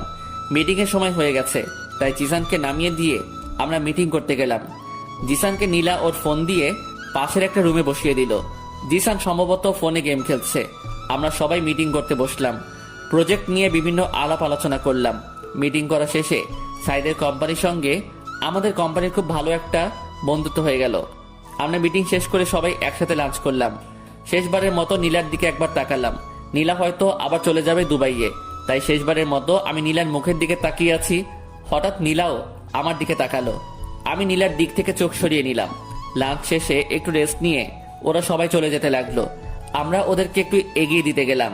হঠাৎ জিসান এসে আমার পা জড়িয়ে ধরলো। আমি জিসানকে কোলে তুলে নিলাম, একটু আদর করে জিসানকে নামিয়ে দিলাম। ওরা গিয়ে গাড়িতে উঠলো। নীলা গাড়ির গ্লাস খুলে আমার দিকে তাকালো। দেখলাম নীলার চোখ দিয়ে জল পড়ছে। আমার সাথে অনেকদিন পর দেখা হলো, তাই হয়তোবা কাঁদছে। এটা খানিকের কষ্ট, একটু পরে আবার ঠিক হয়ে যাবে। আমিও গাড়ি ড্রাইভ করে বাড়িতে চলে আসলাম। বাড়িতে এসে শাওয়ার নিলাম। রুমে বসে শুধু অফিসের কথাই ভাবছি। জিসানের মায়ায় পড়ে গেছি। জিসানকে আমার খুব আপন আপন লাগছে। ওদিকে নীলা হোটেলে গিয়ে ভীষণ কান্না শুরু করেছে। নীলার আম্মু নীলার সাথে কথা বলে কিছু জানার চেষ্টা করছে, কিন্তু নীলা কিছু বলছে না, শুধু কেঁদে চলেছে। অনেক চেষ্টা করে নীলার আম্মু জানতে পারলো যে আজকে আমার সাথে নীলার দেখা হয়েছিল। কাঁদছো কেন তুমি? আম্মু, ইমন ভালো নেই। তুমি কিভাবে জানলে ও ভালো নেই? ওর সাথে কথা বলেছি, ও এখনো বিয়ে করে নাই, এখনো আমার অপেক্ষায় আছে। কি বলছো কি? তুমি তো বলেছিলে ও তোমাকে সহ্য করতে পারতো না, তাহলে এখনো তোমার জন্য অপেক্ষা কেন করছে? আমি কিছু জানি না আম্মু, আমার এখন ভীষণ কষ্ট হচ্ছে। তুমি একদম কষ্ট পেও না। তোমার স্বামী যখন তোমার জন্য এখনো অপেক্ষা করে আছে, তাহলে তোমার ওর কাছে ফিরে যাওয়া উচিত। কিন্তু আমি কিভাবে ওর কাছে ফিরে যাব? তুমি কোনো চিন্তা করো না, আমরা সব ব্যবস্থা করব। এদিকে আমি শুধু বারবার নীলা আর জিসানের কথা ভেবে চলেছি। নীলা এখন বড় হয়ে গেছে। না, আমি কি সব ভাবছি। নীলা তো এখন অন্য কারো বউ। এসব নিয়ে আমার না ভাবাই ভালো। আমি রাতে এটা সেটা ভাবতে ভাবতে ঘুমিয়ে পড়লাম। সকালে ঘুম থেকে উঠে দেখলাম একটা নাম্বার থেকে বেশ কয়েকবার ফোন এসেছে। আমি ফোনটা ব্যাক করলাম। ফোনটা রিসিভ করতে ওপাশ থেকে বলল, হ্যালো মিস্টার ইমন, আমি সাইদ চৌধুরী। ও আচ্ছা, কি খবর? আপনার সাথে কিছু কথা আছে, দেখা করতে পারবেন? হ্যাঁ অবশ্যই, কোথায় আসবো? আমি একটা জায়গা টেক্সট করে দিচ্ছি, ওখানে চলে আসুন। আচ্ছা ঠিক আছে। তারপর আমি ফ্রেশ হয়ে ব্রেকফাস্ট করে চলে গেলাম টেক্সট করা জায়গায়। গিয়ে দেখলাম সাইদ চৌধুরী বসে আছে। আরে মিস্টার ইমন, আসুন, এখানে বসুন। জি ধন্যবাদ। তা আপনার দিনকাল কেমন কাটছে? হ্যাঁ ভালো কাটছে। আপনি তো অনেক লাকি। বুঝলাম না আপনার কথা। না, আপনি খুব ভালো একটা বউ পেয়েছেন, তাই বললাম আপনি খুব লাকি। সাইদ হাসতে হাসতে বলল, আরে ভাই, আমি তো এখনো বিয়েই করি নাই। মানে কি বলছেন আপনি? তারপরে সাইদ আমাকে সব ঘটনা খুলে বলল। আমার চোখ দিয়ে জল পড়তে শুরু করলো। আরে এখন কাঁদছেন কেন? এখন সবকিছু ঠিক হয়ে যাবে। এই নীলা, এদিকে আসো। তারপরে নীলা, জিসান, ওদের সাথে আরো দুজন আসলো। ওরা মনে হয় সাইদের মা বাবা। জিসান এসে আমার পা জড়িয়ে ধরলো আর বলল, তুমি আমার আব্বু। আম্মু আমাকে সব কিছু বলেছে। তুমি খুব পচা। তুমি আমাকে ছেড়ে অনেক দূরে ছিলে। আমি জিসানকে কোলে নিয়ে কয়েকটা চুমু খেলাম। হ্যাঁ রে, তোর আব্বু অনেক পচা, তোকে একটু আদর ভালোবাসা দেয়নি? আব্বু, তুমি আমাকে ছেড়ে কোথাও যাবা না তো? না রে, আমি তোকে ছেড়ে আর কখনো কোথাও যাব না। সত্যি বলছো তো আব্বু? হ্যাঁ সত্যি বলছি, আমি তোকে ছেড়ে আর কখনো কোথাও যাব না। এই যে মিস্টার ইমন, এখন আপনার বউ আর ছেলেকে নিয়ে আপনি বাসায় যান। আমরা কয়েকদিন পর আপনার বাসায় আসছি। কয়েকদিন পর কেন? আপনারা সবাই এখনই আমাদের সাথে চলুন। আচ্ছা আপনি যান, আমরা কয়েকদিন পরে আসি, ঠিক আছে? আচ্ছা ঠিক আছে। তারপরে সাইদের মা বাবার কাছ থেকে বিদায় নিয়ে আমি, নীলা আর জিসান বেরিয়ে পড়লাম। আমি গাড়ি ড্রাইভ করছি। পাশের সিটে নীলা বসেছে। আমাদের মাঝখানে জিসান আছে। নীলা এখন আমার সাথে কথা বলছে না। আমি নীলার দিকে তাকাচ্ছি, কিন্তু কোনো কথা বলছি না। জিসানের সাথে সাথে একটার পর একটা কথা বলে যাচ্ছে। কিছুক্ষণ পর আমরা বাড়িতে পৌঁছে গেলাম। কলিং বেল দিলাম। আম্মু এসে দরজা খুলে দিল। নীলা এবং আম্মু দুজন দুজনের দিকে তাকিয়ে আছে, কেউ কোনো কথা বলছে না। নীলা সরাসরি গিয়ে আম্মুর পা জড়িয়ে ধরলো আর বলল, আম্মু, তুমি আমাকে ক্ষমা করে দাও। আম্মু কিছু বলছে না, কথা বলার ভাষা হারিয়ে ফেলেছে। আম্মু এবং নীলা দুজনেই কান্না করে চলেছে। একটু পর জান্নাত আর আব্বু আসলো। নীলা আব্বুর পা জড়িয়ে কান্না করতে লাগলো। তারপরে নীলা সবকিছু খুলে বলল, এতদিন কোথায় ছিল, কি করছিল। তারপরে জিসানকে নিয়ে সবাই মাতামাতি শুরু করে দিল। একবার আম্মুর কোলে, একবার আব্বুর কোলে, একবার জান্নাত নিয়ে টানাটানি করছে। কখন কোন দিকে যাচ্ছে কিছুই বোঝা যাচ্ছে না। তারপরে আব্বু চাচা আর চাচিকে ফোন দিয়ে আসতে বলল। আব্বু বলল সারপ্রাইজ আছে। ইমন, তুই নীলাকে নিয়ে উপরে যা, আর দাদু ভাই আমার কাছে থাকবে। তারপরে আমি আর নীলা ওপরে গেলাম। উপরে গিয়ে আমি নীলাকে জড়িয়ে ধরলাম। এই পিচ্ছি, তুই এতদিন আমাকে ছেড়ে কিভাবে থাকতে পারলি? এই শোনো, এখন আমি আর পিচ্ছি নেই, আমি এখন অনেক বড় হয়ে গেছি। তাই তো দেখছি, তুই অনেক বড় হয়ে গেছিস। শোনো, এখন আর তুই করে বলবে না, এখন থেকে আমাকে তুমি করে বলবে, ঠিক আছে? আচ্ছা ঠিক আছে। জানো তোমাকে ছাড়া থাকতে আমার কত কষ্ট হয়েছে? হ্যাঁ বুঝতে পেরেছি। তুমি আমার সাথে যে সেদিন রাতে ওভাবে ওইসব না করলে এসব কিছুই হতো না। আমিও তোমাকে ভালোবেসে ফেলেছিলাম, আস্তে আস্তে তোমাকে মেনে নিতাম। সেটা বুঝতে পেরেছি। তুমি এতদিন আমার জন্য অপেক্ষা করছো। তুমি অনেক কষ্ট সহ্য করেছো। তুমিও তো আমার জন্য অনেক কষ্ট সহ্য করেছো। হঠাৎ জিসান এসে আব্বু বলে ডাক দিল। কি হয়েছে আব্বু? তুমি আমার আম্মুকে জড়িয়ে ধরে কি করছিলে? কই, কখন জড়িয়ে ধরলাম? না, আমি দেখেছি। না, তোমার আম্মু পড়ে যাচ্ছিল তাই তোমার আম্মুকে ধরেছি। ও, তাহলে ঠিক আছে। তারপর আমি জিসানকে কোলে নিয়ে গল্প করতে শুরু করলাম।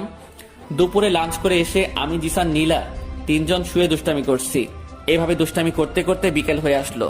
কিছুক্ষণ পর জান্নাত এসে বলল, ভাবি গ্রাম থেকে তোমার আম্মু আব্বু এসেছে। নীলা দৌড়ে ওর আম্মু আব্বুর কাছে গিয়ে ওদের পা জড়িয়ে ক্ষমা চাইতে লাগলো। নীলাকে পেয়ে ওর আম্মু আব্বু ভীষণ খুশি। আর খুশি হবে না কেন, একমাত্র মেয়ে বলে কথা। প্রত্যেকটা মা বাবা তার মেয়েকে খুব ভালোবাসে। তারপরে আমরা সবাই গল্প করতে করতে রাত হয়ে আসলো। রাতে সবাই একসাথে ডিনার করে নিলাম। রাতে আমি, নীলা আর জিসান রুমে বসে আছি। এমন সময় জান্নাত আসলো। জিসান, আজকে তুমি আমার সাথে থাকবে। কেন আন্টি? আজকে আমি আমার আব্বুর সাথে আজকে তো তোমার আব্বুর সাথে থাকা যাবে না। আজকে তোমার আব্বু আর আম্মু একসাথে থাকবে। হ্যাঁ জিসান, তোমার আন্টি ঠিকই বলেছে। আজকে তোমাকে আমাদের সাথে নেব না, কাল থেকে তুমি আমাদের সাথে থাকবে। আচ্ছা আম্মু, তুমি যখন বলছো তাহলে আমি আন্টির সাথে থাকবো। তারপরে জিসান আমাকে আর নীলাকে কয়েকটা চুমু দিয়ে ওর আন্টির সাথে চলে গেল। নীলা গিয়ে রুমের দরজা আটকে দিল। নীলা আমার দিকে তাকাচ্ছে আর মুচকি হাসছে। হাসছো কেন? শোনো, আমার আরেকটা বেবি লাগবে। ও মা, আরেকটা? হ্যাঁ, আরেকটা। এবার একটা মিষ্টি মেয়ে লাগবে। তোমার মিষ্টি মেয়ে লাগবে? তাহলে আমাকে বলছো কেন? ওই, তুমি জানো না তোমাকে কেন বলছি? না, আমি তো জানি না। দেখো, নাটক করো না। আচ্ছা ঠিক আছে। তারপরে আমি নীলাকে বিছানায় শুয়ে দিলাম। আমি আস্তে আস্তে নীলার কাছে গেলাম। নীলাকে কিস করতে শুরু করলাম। নীলার গালে, মুখে, গলায় কিস বসাতে শুরু করলাম। শুধু কি কিস করলে হবে নাকি অন্য কিছু করবে? এত ব্যস্ত হচ্ছ কেন? আমার এক্ষুনি লাগবে। আচ্ছা ঠিক আছে। তারপরে আমি নীলার ড্রেস খুলে, আপনারা কি শুনছেন? হ্যাঁ, আর কিছু শোনার নেই। তারপরে আমি আর নীলা সুখের সাগরে ভাসতে থাকলাম, যেখান থেকে আর কখনো ফিরে আসবো না। এইভাবে আমাদের সুখের জীবন কাটতে থাকলো। সমাপ্ত। আসসালামু আলাইকুম। গল্পটি শুধুই কাল্পনিক ছিল, আপনাদেরকে বিনোদন দেওয়ার জন্য গল্পটি লেখা হয়েছে। গল্পটি যারা প্রথম থেকে শেষ পর্যন্ত পড়েছেন তাদেরকে অনেক অনেক ধন্যবাদ। আশা করি গল্পটি আপনাদের ভালো লেগেছে। পরবর্তীতে আরো ভালো গল্প নিয়ে আসবো। সবাই ভালো থাকবেন, সুস্থ থাকবেন।